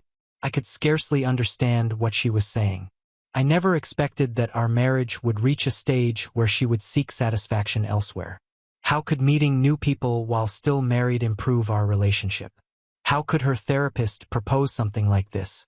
I assumed my wife was seeing a therapist to improve herself, but in actuality, this so-called therapist was merely encouraging her to explore these crazy beliefs. I informed Carla that if she wanted a divorce, she didn't have to lie about being excited or needing anything new in her life.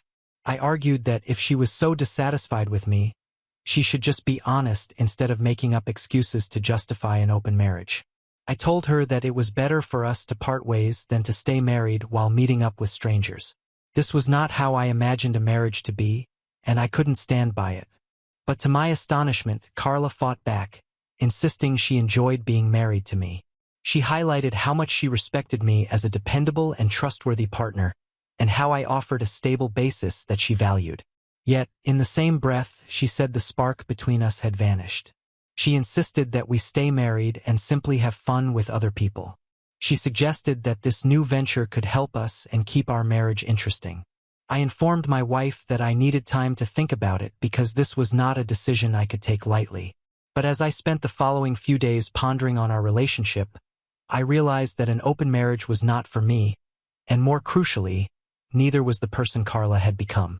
She had changed so much over time that I could no longer recognize her or feel close to her. She dressed differently. Her outfits had suddenly become more exposing and provocative. She was always hooked to her phone and engaged in chats with others. It was as if she had adopted a whole different lifestyle, one that no longer allowed for the principles we formerly shared. She seldom spoke to me anymore and had completely disregarded her role in maintaining our home. She treated me as a roommate at best, not a partner. I slowly realized that I did not want this version of my wife. I didn't want a companion who needed to see other people to feel satisfied. I had spent months trying to be patient, supportive, and give her the space she required. But the Carla I had fallen in love with had vanished, replaced by someone who appeared to consider our relationship as a convenience rather than a commitment. And it stung. But I understood it might be time to let go of our marriage. I had done everything I could, but it was clearly insufficient. After 2 weeks of careful consideration, I got down with Carla and informed her that I wanted a divorce. I explained all of the reasons I had given above and persuaded her not to challenge my decision. Carla, on the other hand, became enraged almost immediately. She accused me of being overly sensitive and felt that requesting a divorce was an unreasonable response. She couldn't understand why I wouldn't just give in and embrace the new lifestyle she was offering. I remained calm, emphasizing that this was not what I wanted and that she couldn't compel me to accept it. Each point I made seemed to make her angrier. Carla suddenly turned on me, accusing me of refusing to work on our marriage, alleging that I was the root of the problem. I wasn't surprised by her decision. She had always enjoyed gaslighting me and blaming me for everything without taking any responsibility herself. I tried to reason with her, but she refused to give in. Realizing we were going nowhere, I asked her to go since this was my house. I felt right in telling her to gather her belongings and go now that we were finished. Carla raged at me, saying I had no right to ask her to leave and even threatened to ruin my life if I followed through with the divorce. Her wrath simply confirmed my choice, so I held firm, quietly advising her not to escalate the issue any further. In the end, she had no choice but to comply, but only after throwing a tantrum. She threw stuff around the home and even scratched my car in a fit of wrath before departing. Fortunately, I documented everything, photographic evidence of the damage and recordings of her outbursts, knowing that I would probably need it later on. This was simply a sad, terrible end to what had once been a really important relationship. Carla has been texting me insults about my manhood and spreading tales around town, accusing me of unfairly kicking her out and calling me a coward for failing to fight for our marriage. Update 1. Thank you, everyone, for your warm words. I'm not a fool. I now recognize that my wife may have had an affair or several affairs outside of our marriage. This is probably why she had the nerve to propose an open marriage to me. Clearly, she only wanted the benefits of being married to someone as established as me while putting no effort into our relationship.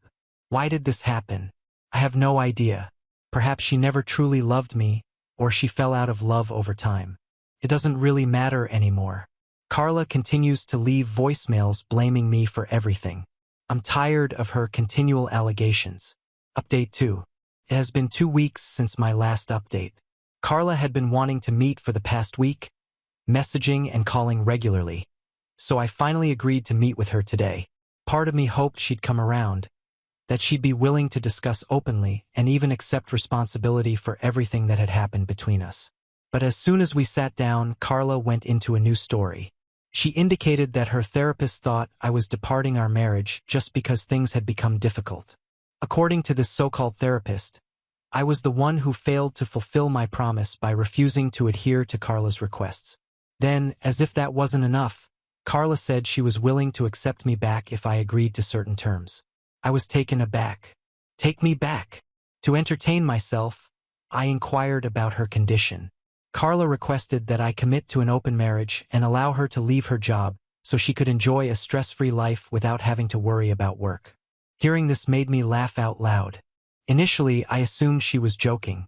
How could she possibly be doubling down on such ridiculous expectations after everything that had occurred? Did she really expect me to be open to any of this after how she had treated me? Her total lack of self-awareness was astonishing. I told her right away that I would never agree to such foolish demands because I was done with our marriage. I then stated that I had previously consulted with a lawyer and was in the process of filing for divorce. Her face became white with horror. Her tone changed immediately from angry to imploring. She inquired whether I was really leaving her. I nodded. There was nothing left for me in our marriage. I was ultimately tired of trying to make things work with someone who seemed removed from reality and unwilling to compromise. Then Carla burst into tears. I was surprised to see her cry. This was the last thing I had expected. I gently urged her to calm down and explain why she was reacting in this way. Was she truly saddened over my decision? She should have anticipated this all along, right? Watching her cry made me question whether there was something more going on. I begged her to be honest with me. Was there something more behind her unusual conduct during the last few months? Carla finally opened up and revealed the truth. She added that approximately a year ago, she reconnected with an old high school acquaintance named Elle during their reunion. Elle was a self-proclaimed relationship expert on social media. Carla stated that she and Elle began spending more and more time together, rekindling their connection through long conversations and regular meetups. She acknowledged that Elle had begun to exert a big effect in her life over time. Carla disclosed that it was Elle who first noticed that she was unhappy in our marriage and began probing her about me and our relationship. Carla admitted that as she told Elle more about me and our life together, he frequently criticized our marriage, portraying it as oppressive and limiting. Elle continually reminded Carla of how exciting and adventurous she was in high school, when she had numerous boyfriends, and how he had always expected Carla to be the same way. Elle, on the other hand, thought Carla had gotten uninteresting. This caused Carla to resent me. She essentially blamed me for her change in conduct. She felt as if she had lost herself in the marriage, and rather than accepting responsibility for her own actions, she transferred her dissatisfaction onto me. Over time, her animosity grew, and she began to emotionally remove herself, certain that I was the reason she wasn't living the life she desired for herself. Elle gradually convinced Carla that the only way she could return to her old self was to let go of her inhibitions, be more open around others, and simply have fun. When Carla's business trip came around 7 months ago, Elle encouraged her to take advantage of the opportunity to let loose and flirt with her male coworkers, especially because she would be away from home and me. Carla then admitted to having made out with someone during her work trip but refused to tell me his name. She informed me that after returning from the vacation, she felt terrible shame but was too afraid to admit it. However, Elle was overjoyed for her and encouraged her to branch out beyond our marriage. Carla stated that going out to clubs and getting attention from men made her feel recognized and validated. It excited her, and she began to pursue that high. She knew she was doing something bad all along, but she couldn't stop herself. So when I finally suggested counseling, she was worried she'd give in and tell me the truth, forcing me to leave her. Instead, she sought therapy as a cover-up. These so-called treatment sessions were not actually therapy at all. They were just meetings with Elle to gossip and vent. Carla said that she trusted Elle fully because they had known each other for years, and she believed Elle knew her better than anyone else. Elle's influence grew so strong that Carla began to internalize what her friend told her, that she deserved freedom and excitement, regardless of the consequences. When I approached her and explained my worries, Elle would convince Carla that I was controlling or toxic, that I was preventing her from expressing her true self. In fact, it was because of Elle that Carla had begged for an open marriage, expecting me to give in. But to her amazement, I hadn't. Rather, I had kicked her out.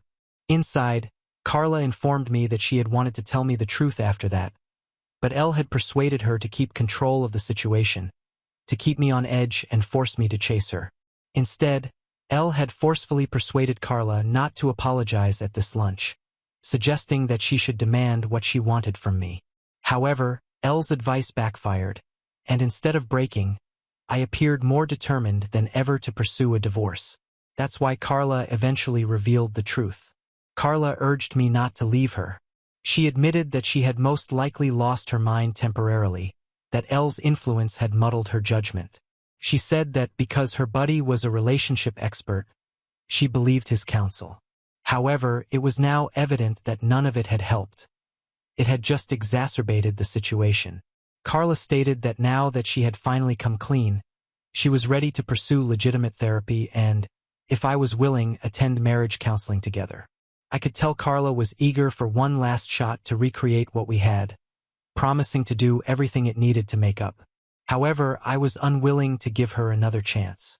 Clearly, Elle had influenced my wife's decision, but she wasn't the only issue here.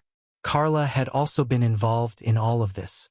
She had made her own decisions deliberately and knowingly. For months, she could have mended our connection by having an honest discussion about her feelings as an adult. Instead, she chose to keep everything bottled up and succumb to Elle's destructive advice. She had gaslighted me, twisted me, and rejected my emotions, all while claiming everything was fine.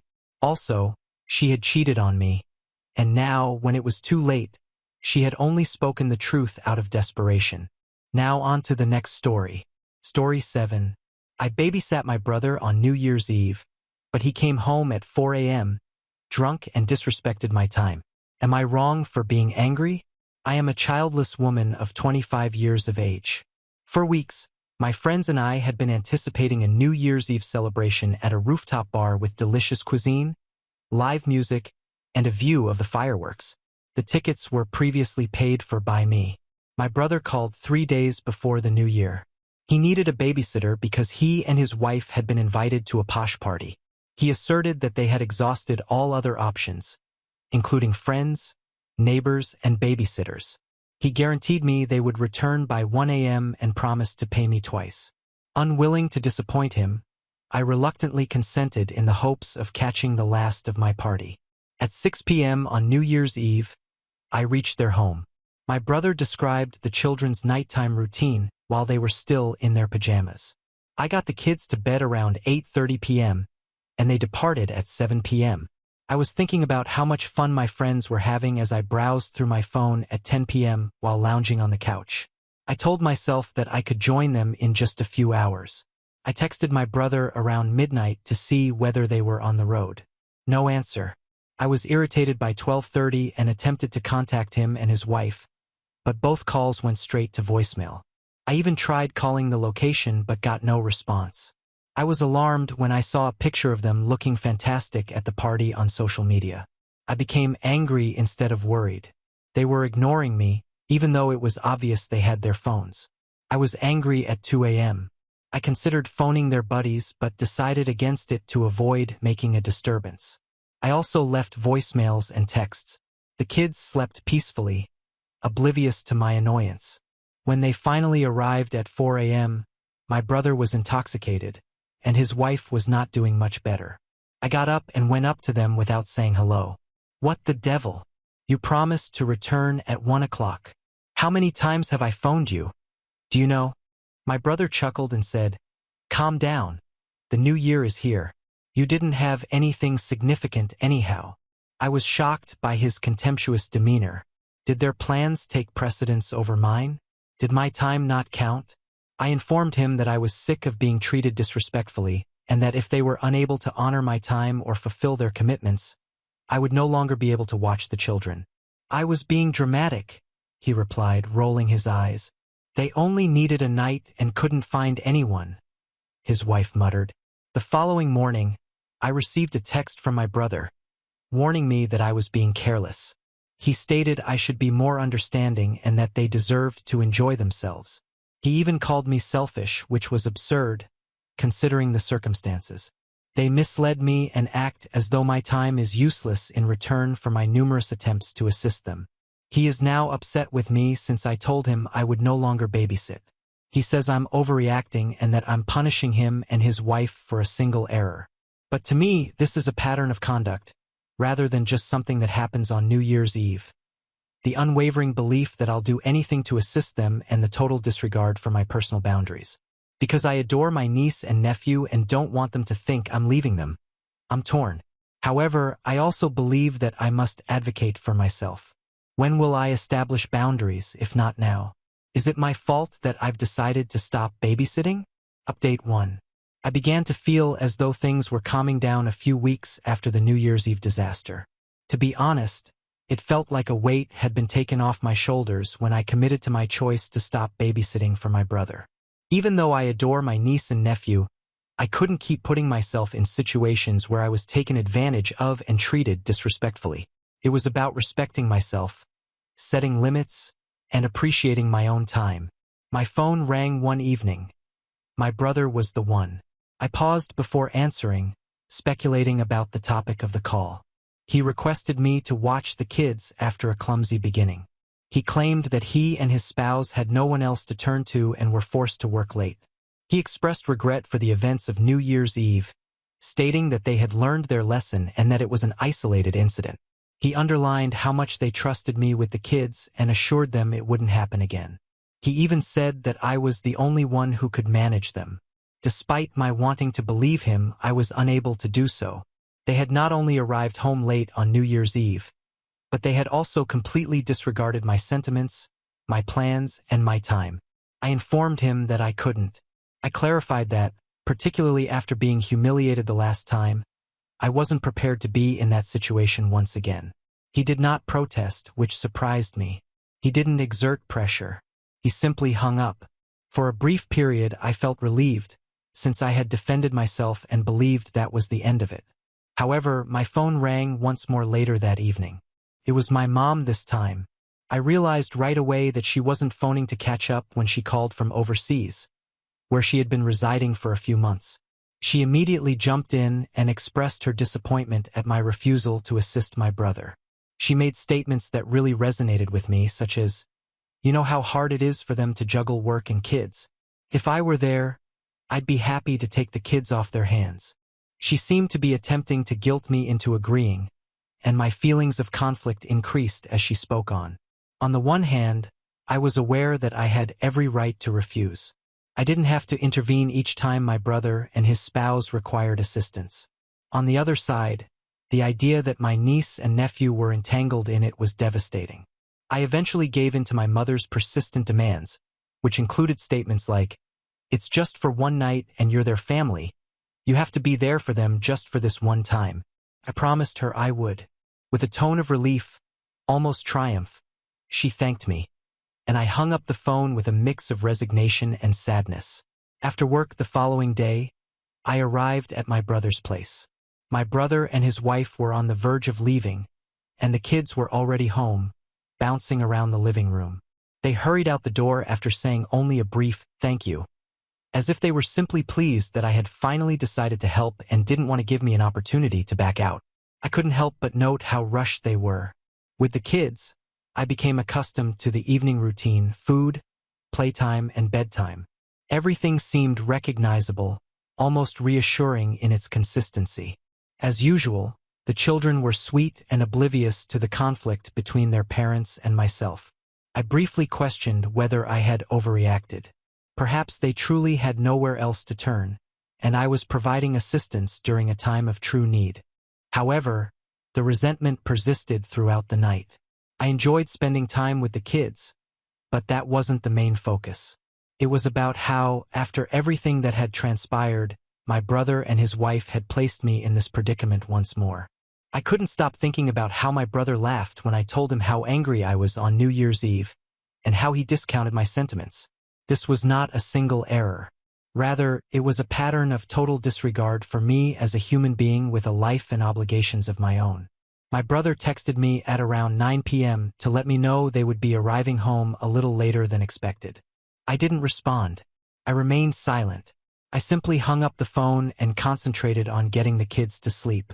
Around 9:30, they eventually slept off, and I was left waiting for the door to open while sitting on the couch and watching the clock.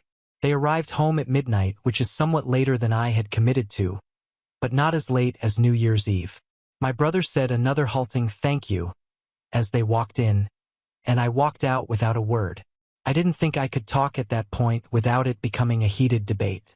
I was still apprehensive about the night before. When I got up the following morning, all of the resentment I had been attempting to control was rekindled when my brother and his wife arrived home late once more. In addition to feeling used, I also felt torn. Perhaps they arrived at work quite late. Perhaps they weren't taking advantage of me again. Part of me wanted to doubt them, but I kept thinking about it. I made some coffee and browsed through my phone before checking social media, which is a popular way to divert my attention from unresolved grievances. I found a story that one of my brother's friends had posted as I was scrolling. It was an image of a welcoming cafe where people congregate to unwind and enjoy themselves. I didn't give it much thought at first, but then I saw that my brother and his wife were in the picture's backdrop. They appeared completely comfortable as they sat at a table, chatting and sipping drinks. I briefly believed it to be an old photograph shot weeks or months ago. Then I noticed the timestamp, though. When I was at their house the previous evening, watching their children and wondering why they were getting home so late, I came across the post. They weren't at their jobs. They didn't experience an unforeseen crisis. I once again sacrificed my evening by sitting at their house while they were out having fun because I trusted their justifications. Anger and incredulity were brewing inside of me as I gazed at my phone. What were they able to do? They deceived me once more after all that transpired on New Year's Eve, despite all of the assurances and regrets. Even worse, they tricked me into believing that they needed my assistance because of an emergency, and I was duped once more. For some minutes, I was at a loss for what to do. A part of me wanted to dismiss it, act as though I hadn't noticed anything, and move on. However, my anger increased as I gave it more thought. This was a purposeful act of dishonesty, not only a small white lie. They purposefully chose to employ me since they knew I wouldn't consent to babysit in any other way. As if to make fun of me for thinking they would change, they took advantage of me once more. I was unable to stop. I texted my brother after opening my messaging app to let him know that I had seen the photos and that I was aware of his deceit. Despite my diminutive stature, I didn't hold back. I wanted him to understand that I wasn't gullible and that I wasn't going to ignore it. I waited for an answer while staring at my phone, feeling both anxious and excited. It was like adding salt to an open sore. When he eventually responded, he acknowledged it. He claimed they lied since they were aware that I wouldn't have consented to babysit in any other situation. The evidence that my own brother and his wife had no trouble lying to me in order to obtain what they desired was there in black and white. He made no attempt to explain it or claim that it was a misunderstanding. He simply said it was a premeditated move. Stunned, I sat there. There was nothing to say, and I wasn't even sure how to respond. I was stunned by the blatant insolence. It wasn't due to a breakdown in communication or a conflict in priorities. It was deceit and a total lack of concern for me personally. They viewed me as a convenience, someone they could utilize whenever it was convenient for them, rather than as a member of their family. In an attempt to comprehend what had just transpired, I set my phone aside and gazed out the window. Of course, I was angry, but I felt anguish more than anger. That I could be treated this way by my own brother was painful. It was painful that after repeatedly giving them the benefit of the doubt, I was shown to be mistaken. They took advantage of my trust and betrayed it. The remainder of the day was a blur. I was unable to concentrate on anything else. I repeatedly relived the incident in my mind, recalling all the instances in which I had sacrificed everything for them, putting their demands ahead of my own, only to be met with deceit and manipulation. The pattern was more important than the cafe shot alone. Utter disregard for me as an individual with a life and priorities of my own. I made a choice at the end of the day. I had had enough of babysitting and going above and beyond for individuals who obviously didn't appreciate me. There was no use in me confronting my brother anymore. He had stated unequivocally that he saw nothing wrong with his behavior. But this time, I was determined to set a real barrier, put an end to babysitting. No more hurried phone calls. No more feeling guilty about giving up my time and effort for folks who couldn't even be honest with me. I experienced an odd sensation of relief as I sat there, thinking about everything. Yes, it hurt, but it was liberating as well. I was at last prioritizing myself, and for the first time in a very long time, I felt that I was acting in the best interests of myself, not my mother or brother. Update 2. After a few days, I was trying my best to move on from my brother's treachery. Even though I was still hurting, I had no intention of talking to him anymore. No matter how much guilt, manipulation, or slick talk I received, I had already decided that I would never again babysit. It wasn't worthwhile. I had tried to be the helpful, trustworthy sister for far too long, only to be taken advantage of and lied to. I assumed that if the matter didn't resolve itself, it was their fault, not mine. My phone then rang. It was my mother. At first, I didn't give it much thought, thinking it would be a friendly conversation or perhaps another attempt by her to coerce me into assisting my brother. But I knew something wasn't right as soon as I responded. She seemed annoyed, almost accusing, and I instantly prepared myself for whatever was about to happen. She got right into it, claiming that after talking to my brother, he informed her that I hadn't watched the kids that evening. I initially believed I had misheard her. She couldn't be saying what I believed her to be saying, surely. She continued, however, reciting what he had told her, namely that they had hired a nanny since I had declined to assist. My brother reportedly informed her that they intended to keep employing a nanny since, in his view, I wasn't good with kids. I was taken entirely by surprise and startled. I had no idea how to interpret what I was hearing. In addition to deceiving me and tricking me into watching the kids that evening, my brother was now lying to our mother about what had transpired.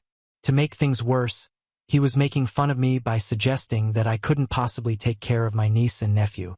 He seemed to be trying to twist the story to make himself appear like the victim and was stepping up his disdain, which felt like a slap in the face.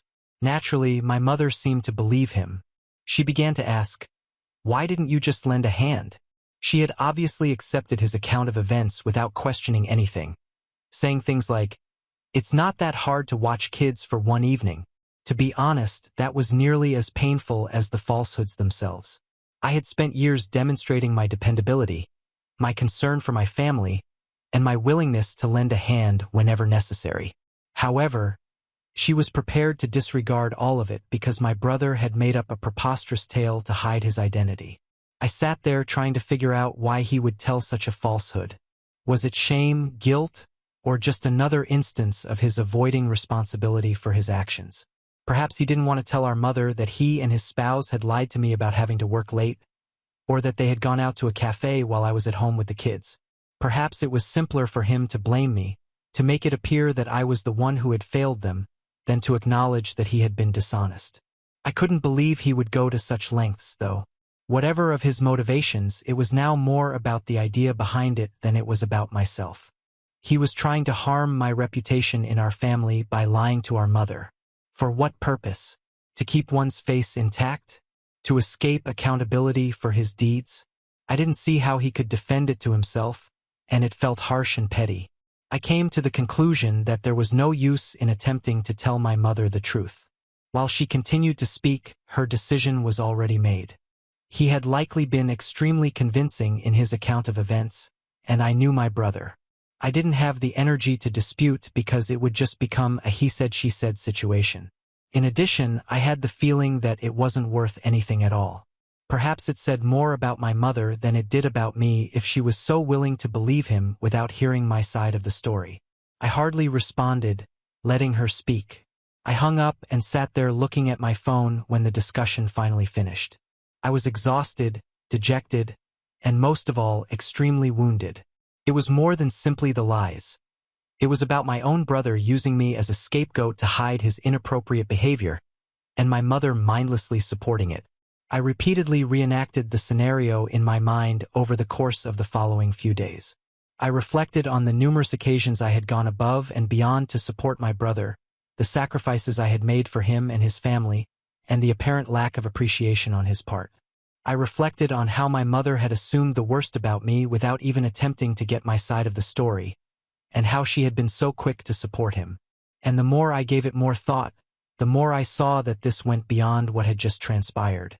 My brother was always the golden child who could do no wrong, and I was supposed to take the fall for it. It was about a pattern, a dynamic that had existed for years. I briefly contemplated going up to my brother, confronting him, exposing his deception, and requesting an explanation. However, that idea appeared less tempting the more I considered it. What would it achieve? He had previously demonstrated his unwillingness to accept accountability for his deeds. To confront him would just result in more manipulation, more falsehoods, and more excuses.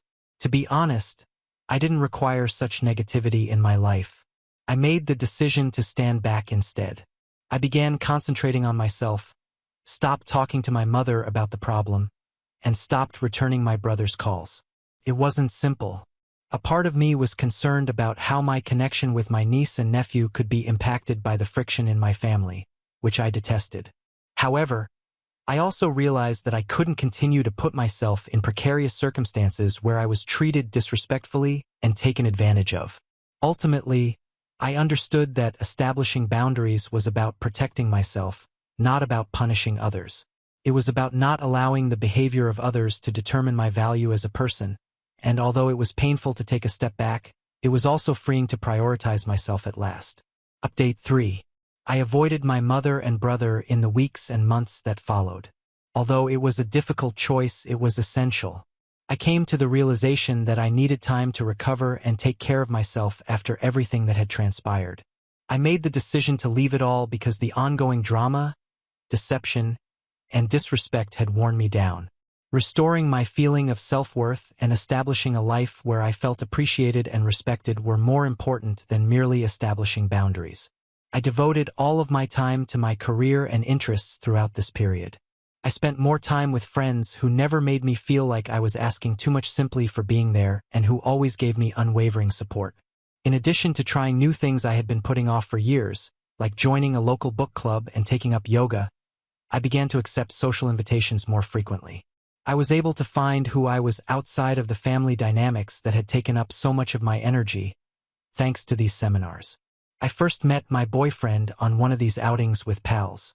I never would have imagined how he would alter my life. We first met at a small get-together at the home of a mutual acquaintance. I wasn't really excited to go at first since I was still dealing with the emotional fallout from everything that had happened to my family. However, my pals were correct when they said it would benefit me. I met him through a friend of a friend during a card game. We wound up sitting next to each other, and what began as light-hearted teasing over who would win evolved into a meaningful, interesting discussion. He was kind, focused, and sincerely interested in what I was saying. I felt heard and seen for the first time in a long time. We discussed everything from jobs to favorite movies to hobbies, and at the end of the night, I couldn't recall ever laughing so hard. We began seeing each other on a regular basis after that evening. Initially, it was informal coffee dates, park walks, and late-night phone conversations that continued into the morning. However, as the weeks passed, it became evident that this was something unique. In ways I didn't realize I needed, he was patient, kind, and encouraging. He reminded me that it's acceptable to put my own needs first, respected my limits, and pushed me to advocate for myself. It was refreshing to spend time with him. He didn't have the manipulation or emotional baggage I was so accustomed to from my family. Rather, he helped me realize that not all relationships need to be stressful or conflictual by bringing stability and optimism into my life. Additionally, he assisted me in managing my feelings toward my family by advising me to handle the matter diplomatically, while also reminding me that it was acceptable to leave if it was negatively impacting my mental well-being. Now on to the next story. Story 8. After losing my job during the 2020 pandemic, I lived in a camper. Now, my parents are telling my brother to take my house because I don't have a family. My parents told my brother to take my house because I don't have a family. I'm a single man in my early 30s, and my brother, who is 29, already has 4 kids. He became a father at 22, followed by another child a year later, then a third 2 years after that, and his 4th was born just a few months ago. My sister-in-law and I don't get along. She constantly provokes me by acting superior, and when I retaliate, she becomes a dramatic victim, crying on cue and garnering sympathy from everyone around her. Despite knowing her true nature, my parents and brother adore her. I'll admit she's very attractive, but her personality is so awful that I could never be attracted to her. She refuses to work, even though she has a college degree, and my mother takes care of the kids all day. Their finances are solely dependent on my brother, forcing them to live at my parents' house due to their limited income. Privacy is a serious issue, with all of them crammed into a 3-bedroom house from the 60s. My younger brother was always the favorite growing up. We're 3 years apart, but he developed a superiority complex because any retaliation from me was met with severe punishment. It was clear my parents favored him, giving him more of everything unless other family members intervened, which they often did. This led my parents to move us 150 miles away from our extended family to avoid scrutiny, resulting in us only seeing them on holidays. My brother was physically abusive, flirted with my first girlfriend until she broke up with me, and laughed at any of my misfortunes. My parents' advice was always to suck it up. They only treated me equally when they wanted to maintain appearances. It was almost amusing to see their discomfort when they had to treat me the same as my brother on birthdays and Christmas in front of others. Our nosy relatives loved gossip, so my parents worked hard to hide the reality, threatening to take away my possessions if I spoke out. When I turned 18, they celebrated my move out, even though I hadn't finished high school. Couch surfing was better than living with them. They didn't attend my high school graduation, but I didn't mind. Since then, I've only seen my parents and brother on holidays, like the rest of the family. The 2020 pandemic hit me hard. I lost my job and couldn't renew my condo lease because my roommate also lost his job, and we couldn't afford the rent on unemployment. I loved that 2-bedroom condo. As the lease ended, my roommate moved in with relatives, and I had to sell almost everything I owned to avoid homelessness. I shouldn't have rented such an expensive place, but I enjoyed the high life until it turned on me. I realized I should have chosen a cheaper place to save more money. I came up with a plan. I owned a truck because I love trucks, so I bought an $11,000 camper in good condition and attached it to my truck, planning to live in it temporarily. But I ended up living in it much longer. I initially hoped to park it at my parents' house where my brother and his family lived.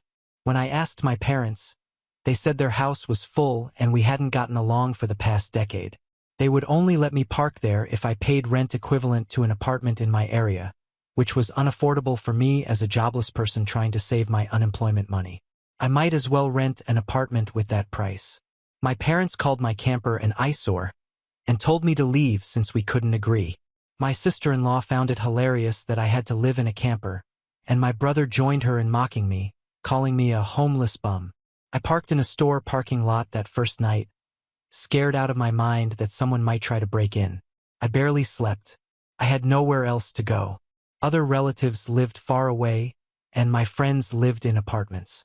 I was attached to my area and didn't want to leave. I forwarded my mail to a friend's apartment, my only way to receive mail. Finding a stable place to park was quite a challenge. I spent months living a nomadic camper life while searching for a job similar to my previous one. During this time, I encountered numerous difficulties, from dealing with beggars and drug addicts to people demanding I leave because they considered my camper an eyesore. Once, someone claimed to be part of an HOA and told me to move, even though I wasn't parked near any houses. When I questioned which HOA, they became aggressive and threatened me, so I moved to avoid trouble. To maintain a steady supply of electricity, I learned to use a long extension cord to recharge my camper batteries by plugging into any available outlet. This often meant sneaking around and using an outside outlet of a random building while parked on the street. Though I know it's not ideal, I needed to keep my refrigerator running. I had a small solar power bag for my phone, but I didn't have a generator, which would have been noisy and required fuel, so I did what I had to do. After months of this lifestyle, I finally secured a new job. I had to move to a neighboring city to find a non-retail job. I had promised myself never to work retail again after college, but I was close to breaking that promise.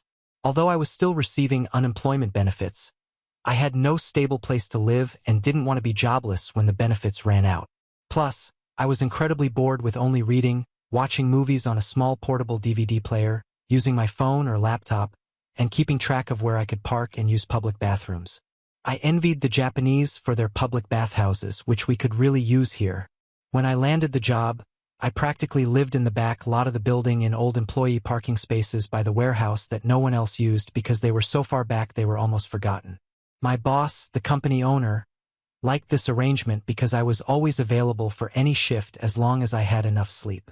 He even let me detach the camper from my truck and set it up in one of the spaces so I could drive around without it. I'm not sure if this was legal, but no one bothered us the entire time I lived there.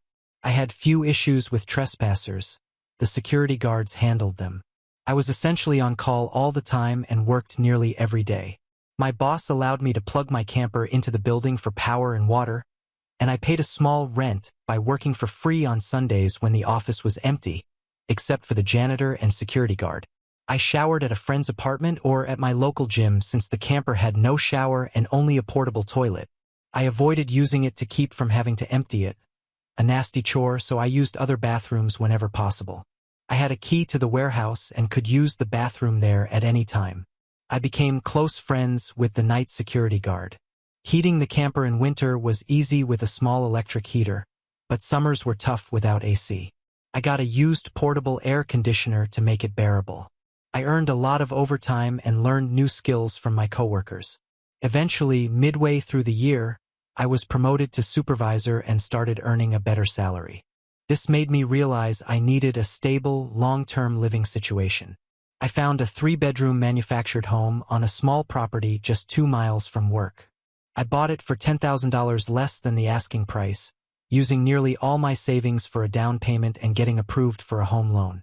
I no longer had to live in a camper. There was enough space to park my truck and set up the camper in the backyard, where it could serve as an extra space if needed. Once settled, I made the mistake of bragging about my new home on Facebook. My family saw the post, and that's when things got complicated. A few weeks later, my parents and brother, along with his family, showed up unannounced for a tour. I hadn't given them my address, so I still don't know how they found me. None of my friends admitted to telling them, and no family had visited me before, so I suspect they may have followed me home from work. It wouldn't surprise me.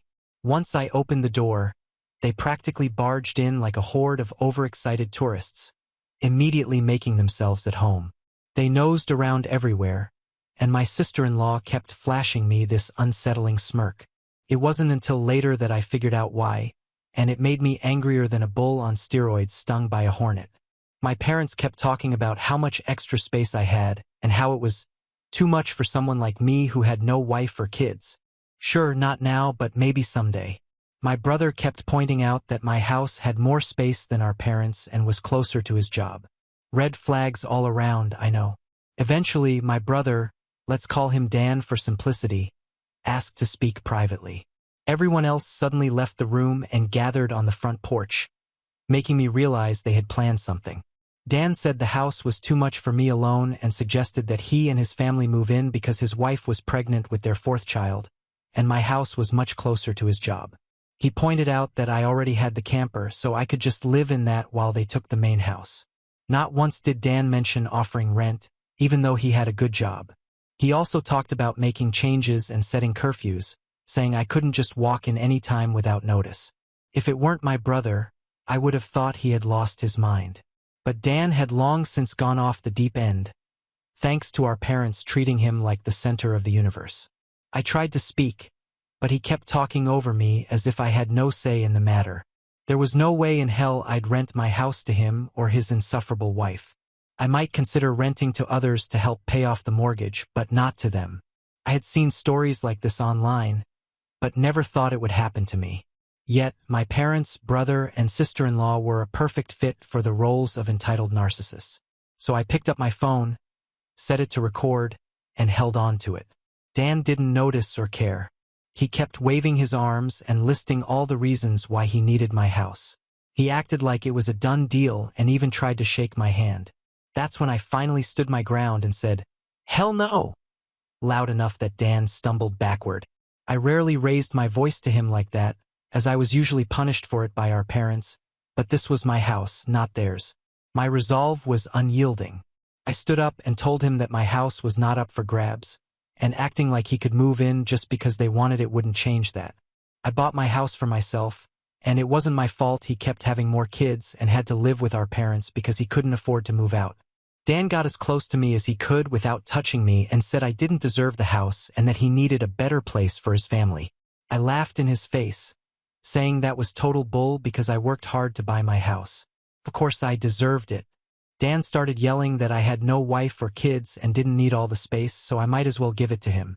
I told him I wasn't giving him anything and he hadn't even offered to pay rent. If he moved in, I'd still be covering the entire mortgage on my own house without being able to live in it. Then Dan said he shouldn't have to pay rent because his family came first.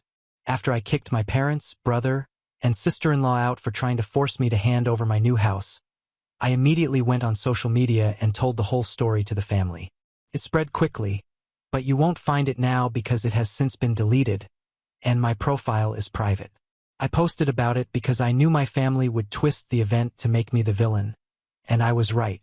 But I had about an hour to get my side out first, and I had video evidence to back up my story. No, I don't plan on showing the video here, so don't ask. Being proactive paid off because I got a decent number of family members on my side right away. My parents, brother, and sister-in-law must have planned to write their own post. But it was too late, so they didn't even bother trying to lie much. They had a few supporters, but not many. Most of our family already knew how entitled they were, so they quickly understood and accepted what happened. One person whose identity I don't know called me to rant that I was a horrible brother and needed to make way for a real family man. I just ended the call and blocked the number. It didn't happen again. The week went by, and my parents showed up with Dan on my front porch, just as they said they would in their ultimatum. They rang my doorbell like crazy and pounded on the door until I finally answered. I opened the door just a crack, and they tried to shove their way in again, but I had installed a couple of latch chains and braced my body against the door. My father and brother demanded I let them in, but I said I was recording everything on camera and would call the police if they tried to force their way in again. My mother calmed them down and, in her most sickly sweet tone, asked if I was ready to let my brother move in. I told them to EF off and never come back. My mother put on the crocodile tears and asked why I couldn't just do this for Dan because he's my beloved brother. I laughed and bluntly said I don't love him as a brother because he treated me like crap for years, and they encouraged him to do so. They are terrible parents, and he is a terrible brother. Then I told them to leave or I'd call the police ASAP. They all left surprisingly easily, apart from my mother's loud crying and the others giving me dirty looks. One could say making them leave was suspiciously easy. I thought the whole mess was over, but I should have taken them more seriously because they had other stupid plans. I came home later that week on Friday evening to find a moving truck and my brother's minivan parked in my driveway. It was Dan and his family. They were moving stuff in. He waved at me with a crap-eating grin. I was furious and told him and his family to stop, but my sister-in-law smugly said that, like it or not, they were moving in. Then, in the most fake way, while tilting her head and puckering her lips, she said, "It was okay because my mommy allowed it, and I should always listen to what my mommy tells me." I seethed with rage just hearing those words and looking at her smug face, so I locked myself in my truck and called the cops right away. When they realized what I was doing, my sister-in-law started pounding on my window and yelling at me to stop, saying I couldn't do this to her because she and Dan needed the house. She cried, "Why can't you just do this for Dan?" I responded, "EFF Dan. It's my damn house, not his." Then she threatened to key the side of my truck unless I stopped calling the police, all of which the 911 operator heard thanks to the window being slightly open. I told my sister-in-law that if she damaged my truck, I'd sue her, and she was smart enough to retreat. When the police arrived, Dan, my sister-in-law, and their kids had locked themselves in my house. I explained the situation to the cops and showed them my new driver's license with my current address. When we approached the front door, I noticed they'd changed the lock, and the old one was lying on the porch with the center drilled out. The drill and a Harbor Freight drill bit set were left right next to it. Could they have been any more foolish, leaving evidence out like that? I pointed out the broken lock and the drill, then detailed the events that had transpired. It seemed Dan had called our parents, as they showed up while I was talking to the cops. My parents immediately lied, claiming I had agreed to rent my house to my brother and his family. I countered, saying that was an easily provable lie. Dan and my sister-in-law finally emerged from my house with some papers, looking smug as if they'd outsmarted me. They had drawn up a fake rental agreement, but my signature wasn't on it. There was a signature, but it didn't resemble my handwriting at all. I doubted they had ever seen my signature, which was incredibly stupid on their part. I pointed out that it was blatant fraud and that if the cops investigated, it would be clear. I warned that going to jail and court wouldn't benefit them, and it could even make Dan lose his job, his only means of supporting his family. I also mentioned I would get a lawyer and sue for damages if anything of mine was lost, stolen, or broken, and I'd call CPS for good measure. Dan turned white and looked terrified, but my mother stepped between us, insisting I should do this for Dan and live in the camper so they could have a family home. I shouted at her that if she thought it was such a great idea, she should let Dan have her house instead. The cops separated my mother from me, and I loudly demanded they all leave immediately or I'd press charges. I declared that they drilled out my lock to break in. The lease papers were obvious fakes. They badly forged my signature, and I had recorded video of my sister-in-law attacking me. These were felonies I could ruin their lives with if I wanted, and if they didn't leave, I would do just that. The only reason I hadn't already was for Dan's kids, so they had one chance to get out. My parents finally realized they couldn't force me to give in. My mother surrendered, saying she'd put an end to this. She spoke quietly to my sister-in-law while my father talked to Dan. My sister-in-law instantly started crying loudly, ripping up the fake rental papers into tiny bits and tossing them like confetti, only to have an officer tell them to pick up the pieces or be cited for littering. The cops had, "I don't get paid enough for this" looks on their faces. Dan had to start telling his kids to load their stuff back into the moving truck. The kids were all crying, with the eldest sobbing that he wouldn't get his own room now. My sister-in-law and Dan tried one last pathetic attempt to guilt me with a sad family routine, gathering in a group hug facing me. They must have practiced it beforehand. All the kids had the same pleading look with quivering mouths. My sister-in-law kept rubbing her pregnant belly and tilting her head to look pitiful, and my brother made the saddest face he could, saying, "Please don't do this, we need to be able to live here." But I didn't budge and told them to keep packing. All the kids and my sister-in-law turned up the crying, and Dan yelled, "Are you satisfied with yourself? You've denied us a home because you're too selfish to share and help out family." I laughed like a maniac and retorted that what he was trying to do was taking, not sharing, and no amount of crying would make me let his family move in. He was no brother of mine anymore. He was just an entitled prick who thought he could take whatever he wanted from me. Like when we were kids. Dan started F-bombing me until the cops warned him to cool it or he'd end up in cuffs, regardless of whether I wanted to press charges. He looked both scared and supremely pissed off. I asked the cops if they could stick around until my parents, brother, and sister-in-law had all left, and they said they weren't going anywhere until the situation was resolved. In fact, within a few minutes, the 2 cops became 4 as more arrived for some reason. That gave my parents extra incentive to get moving. I made Dan give me the keys to the new lock he'd put on my front door, although I got a new lock the next day anyway because I didn't know if he had copies of the keys. He was really reluctant to hand them over and ended up throwing them down the street and into a storm drain, telling me to get them myself. One of the cops scolded him for that and made him retrieve the keys. Dan had to pull off the grate to get at them and got pretty dirty in the process. When he finally got the keys back, he grumbled and then slammed them into my hand. I then told them all to leave and never come back. My mother threatened to disown me for this, as if that were some kind of threat.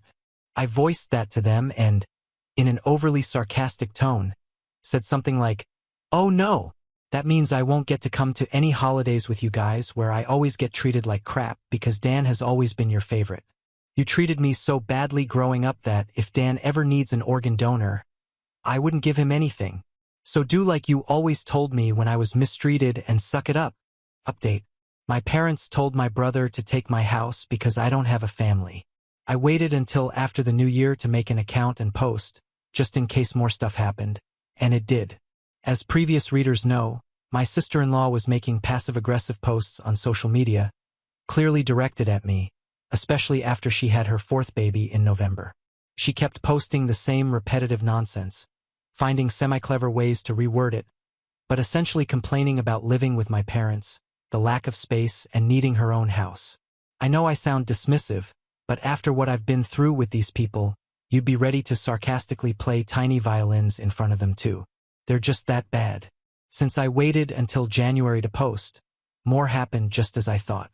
I mentioned before that I'd invited half the family for a Christmas Eve party at my house. Everyone I invited came, even though it was a 3 to 4 hour drive for them. They wanted to come and show their support. They praised me for working hard to get a house on my own and apologized for everything I'd been through. They asked why I didn't just take my camper and drive 3 hours back to them instead of living nearly homeless for so long, and I had to sheepishly admit I was very attached to living around here where my best employment opportunities were. My hometown doesn't have many great job opportunities in my field, if any, and I wanted to make my own way as much as possible. An answer they overall accepted. We moved on to having a really nice party, the best I'd had in years. Some relatives brought CDs of great Christmas albums, and my favorite was the one my uncle brought of Ray Charles. He sings Christmas songs like no one else. It was a grand and happy time. I felt like for once I could just forget my past issues and enjoy the moment, but I wouldn't be writing this if it had stayed that way. About 2 hours into the party, you know who showed up?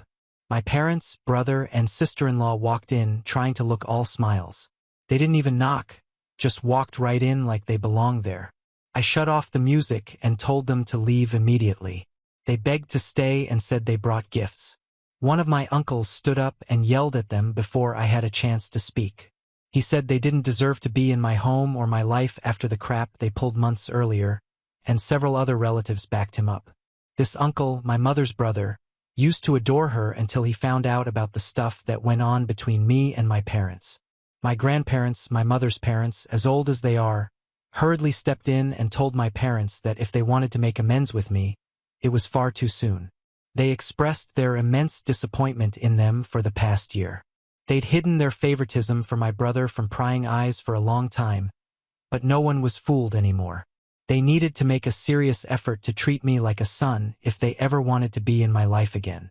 Then they turned to Dan and my sister-in-law and said they were tired of the repetitive nonsense my sister-in-law kept posting.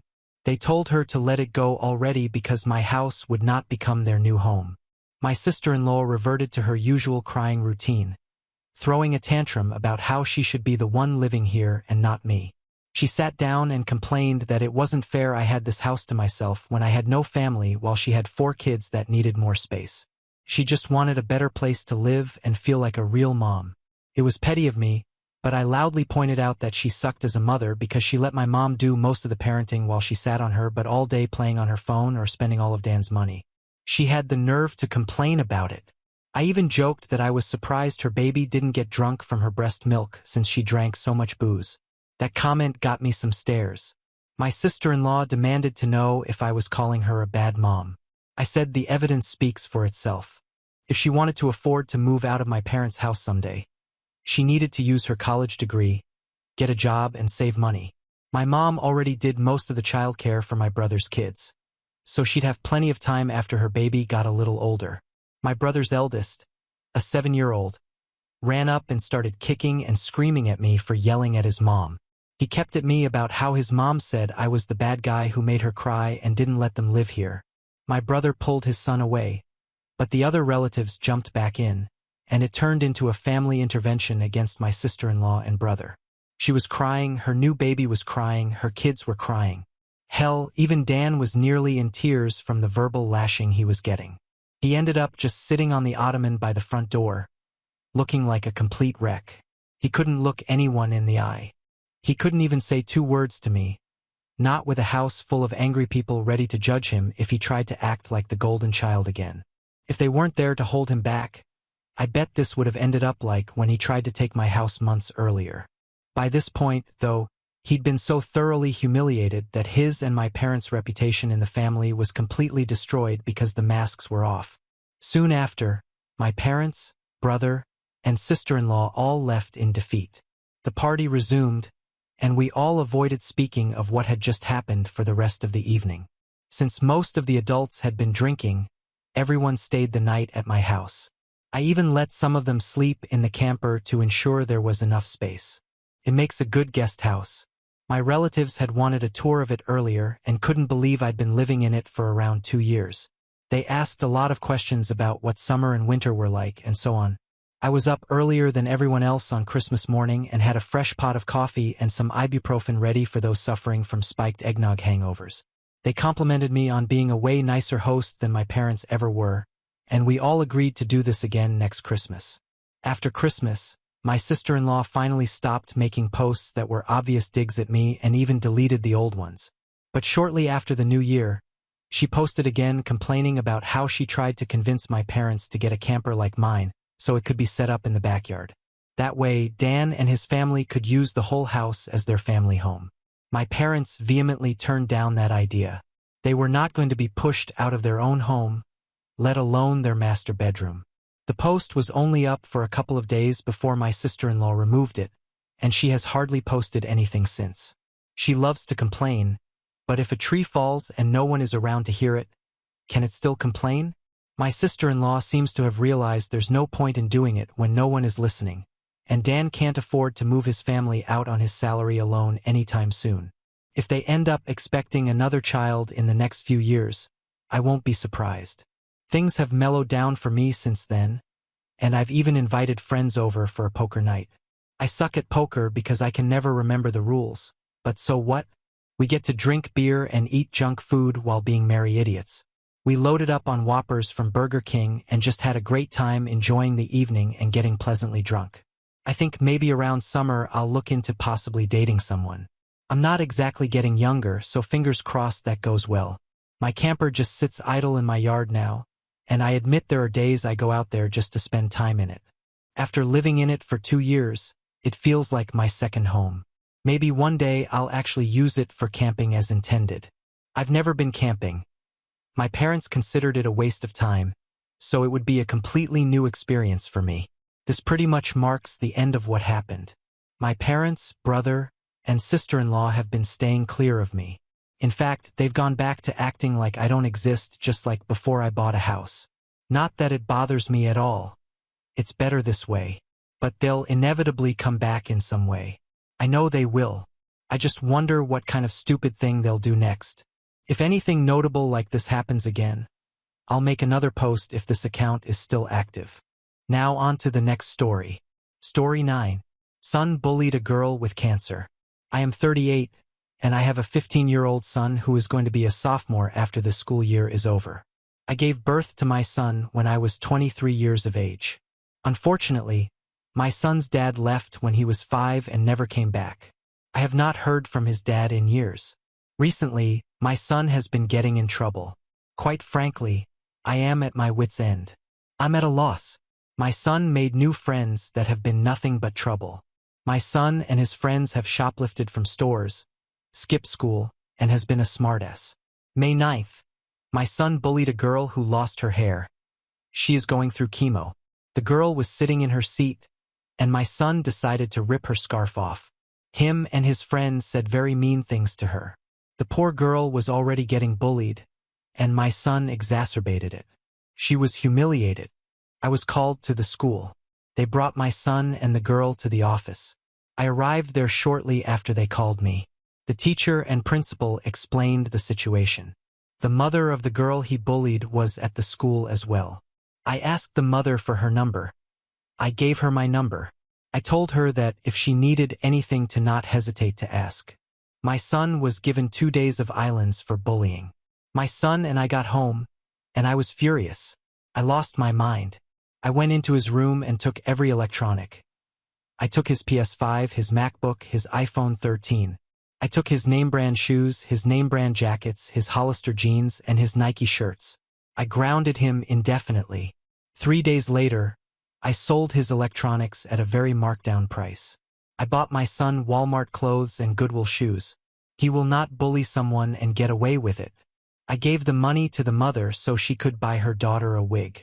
The only thing my son has in his room is his bed, drawers, mirror, and a shelf of books. I even confiscated his art supplies. My family on my mother's side are not talking to me because of this. I know that it's been 2 weeks. I just feel like there was a possibility that I was too harsh. Edit. He is not allowed to leave the house at all. He's also not allowed to hang out with his friends. Now for comments. Comment 1. You hero. How else would he learn? He was cruel, and hopefully this is a defining moment where he can become a kind, compassionate person. Looks like the relatives on your mother's side should go meet the mother and child with cancer to understand the gravity of the situation. I don't think they understand how horrible this really was. Great job parenting. OP. I just hope he learns from this. I have tried talking to him many times about this, and it doesn't work. Comment 2. Have you thought of therapy sessions? I was a total jerk as a teen. I'm not now, but damn, I wish I could go back and slap myself. You've had the conversations, you needed to take action. Perhaps therapy at this point is essential. P. Definitely he's gonna therapy for sure. Comment 3, NTA. You did exactly what you were supposed to do. You are parenting him, good job. You need to lay it out plainly to him exactly what he did so he can see the full extent of his own assholery. Ask him how it is at all funny to humiliate a girl fighting for her life. Tell him that she lost her hair literally trying to stay alive and cure of the disease trying to kill her, and ask him how he found that funny. Tell him it was a cowardly thing to do, picking on a girl whom is far braver than he is, making herself sick to survive. That you were disappointed and disgusted because you raised him better and he needs to do better. He needs to understand so he can learn and grow from this. OP. I told him that it's not her fault she lost her hair. I explained to him that hair is very important to a girl and that it was hard for her to lose it. I explained that she already feels awful about her looks and he made it worse. Comment 4. Sounds like you are doing everything right. Teenagers are just freaking hard. And how disappointing with family members thinking that this is acceptable behavior. Don't pay attention to them. Comment 5. You are too hard on yourself. You can raise someone perfectly, but they have their own free will and outside influence. You are not letting his behavior slide. You were being supportive of a family in need, and you are enrolling him into therapy because you know he's better than this. I don't see where you could be dropping the ball. Kids in life are just hard sometimes. Comment 6. Not wrong. As a former teacher, I wish more parents would react like this when confronted with their child's bullying behavior. Too many parents make excuses for it and enable it. Your son is seduced around and found out that actions have consequences. Comment 7. OP. I'm not going to allow him to be a bully. I was bullied as a kid and I won't allow it in my home. Comment 8. There needs to be more moms like you. Update 1. I had a long talk with my son earlier, and I think I know why he's acting the way he is. Recently, I grounded my 15-year-old son and took everything away after he bullied a girl with cancer for being bald. I gave him back his art supplies to give him an outlet. I am giving him a chance to redeem himself and to earn back electronics, etc. I will be purchasing him new electronics to replace the ones I sold once he shows a change in behavior. We had a conversation earlier. My son told me that he's gay and he was getting bullied. He wanted to fit in with his new friends because he felt like he had no other friends. My son told me how alone he is feeling. This made me feel awful for being hard on him. He will be starting therapy soon. Can someone with an LGBTQIA+ child give me advice on how to navigate through this? Comments. Comment 1. I'm not a parent of a gay child, but here's my advice. I think you are handling this well. You are right to slowly give his electronics and privileges back. There still has to be consequences for bullying. If it was me in your shoes, I would seek out a counselor for the two of you that can guide you into this and can also recommend individual therapy for each of you. Comment 2. I think you have handled this right. I do want to ask if you are sure your son did not make this up to get himself out of trouble. You say in your other post besides your son other boys have been bullying this girl. Check back with the school and the girl's mother that they have put a stop to this. Cancer is hard on adults, let alone a kid. It is tough for a girl or woman to lose her hair. Update 2. I gave my son back his art supplies to give him a healthy outlet. He got a part-time job as a bagger for groceries, and I will be taking him to and from work. He starts his new job next week. I also talked to the girl's mom and she's doing better. My son recently came out. Also, he has been getting bullied for being gay and wanted to fit in with his new friends. His new friends were bullies and troublemakers. My son talked to me and he genuinely feels awful about what happened. My son wants to make things right with her. He was sweet and offered to shave his head for her. I guess after me cracking down on him, he did a 180 with his behavior. I am proud of him. He still hasn't gained my full trust for him to have electronics back. When he shows me that I can fully trust him again, I'll buy him a new phone and computer. Now for some comments. Comment 1. High school is so damn rough. I am glad OP is giving him the opportunity to earn back his electronics and not just giving them back to him. Is being gay in high school hard? Absolutely. But it doesn't give anyone the right to take it out on someone else. I was stoked when OP gave the money to the girl so she could buy a wig. Plus parenting right there. Okay. Comment 2. High school seems so much worse now because of the internet. Even when all we had was AIM, kids used to still torture the out of each other. I can't imagine now. Comment 3. When I was in HS, I graduated in 2022. I was part of my school's equivalent to a GSA. We called it something different, though.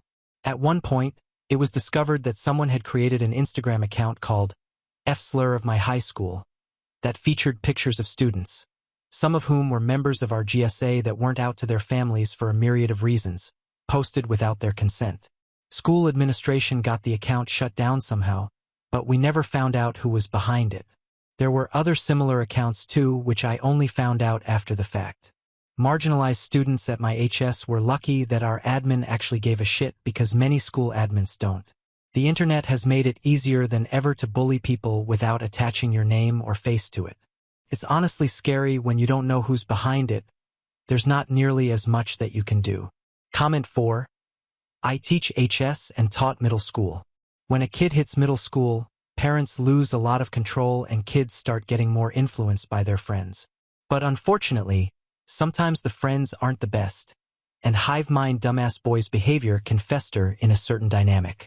Often when you get these boys alone, they're perfectly okay, but somehow they all bring out the worst in each other. Fortunately, in the big picture, good parenting can save a kid, but it will be really tough, especially if your kid is rebellious. Comment 5. But somehow they all bring out the worst in each other.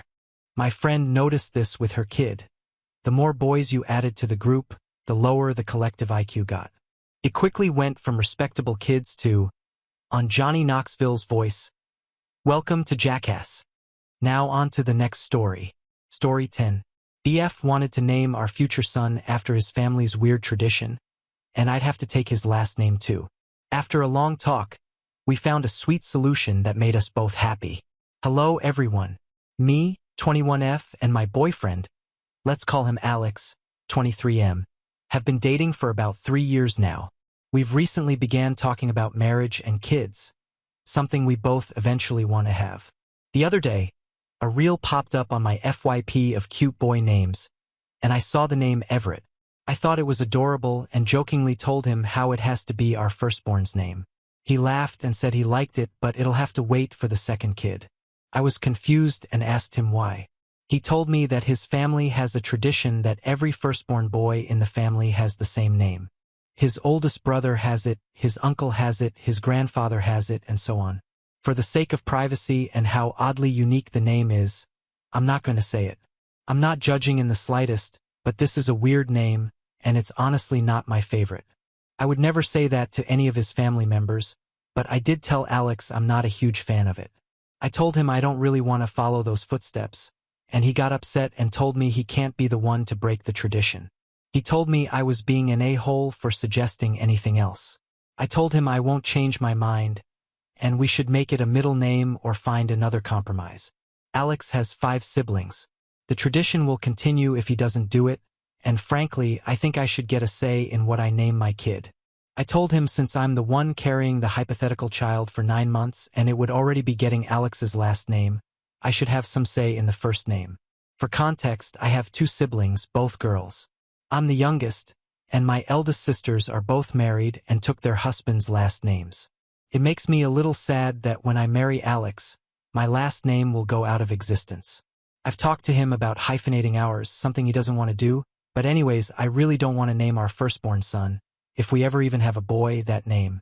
He thinks I'm whining for no reason since we don't even have a kid yet and I'm not pregnant, but I think my concerns are valid.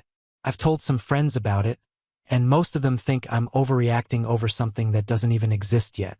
So, am I the a-hole for telling my boyfriend I don't want to follow his family's tradition? Comments where OP has replied. Comment 1. Great conversation to have before marriage and kids. You get to decide if this is a deal breaker for you. What other subjects does he believe you have no say in? OP. Downvoted.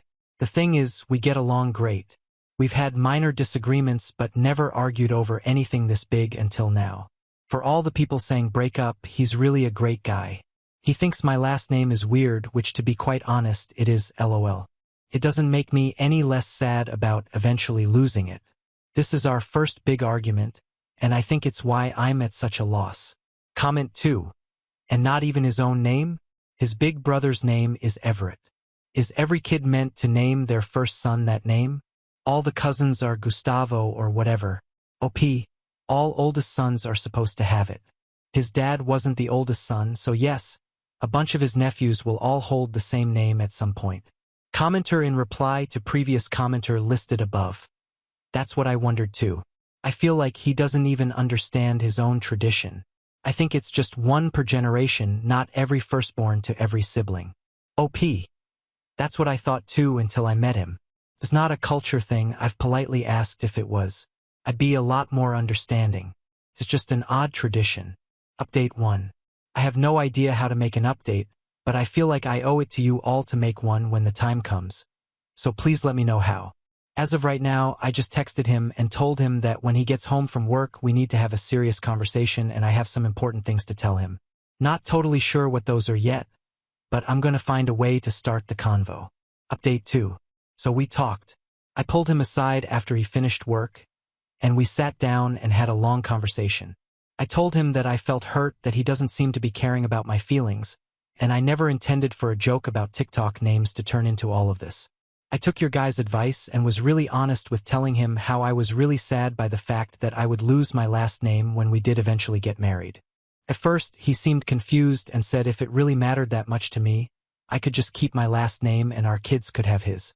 I told him it seemed counterproductive to keep my last name because one day I'd still die, and so would the name. He asked me what I wanted to do about it, and we ended up compromising that our first son would have a shortened version of the traditional name that runs in his family, not a nickname, but we would literally just shorten the name and that would be his. And along with that, when we eventually do get married, we'll hyphenate last names. I will admit Reddit got me a little in my head and had me thinking we would break up over this. So I was pretty emotional during this conversation. LOL. I know this isn't the super exciting update you guys wanted. I also showed him the post and he read some of the comments. This is a direct quote from him. Something he wanted me to tell you guys. Thank you for helping my name while I was being a dick. I don't really think he was being a dick now that I've seen his side. But he's also worried he has people after him now, LOL. He really is a sweet guy, and this wasn't anything to break up over.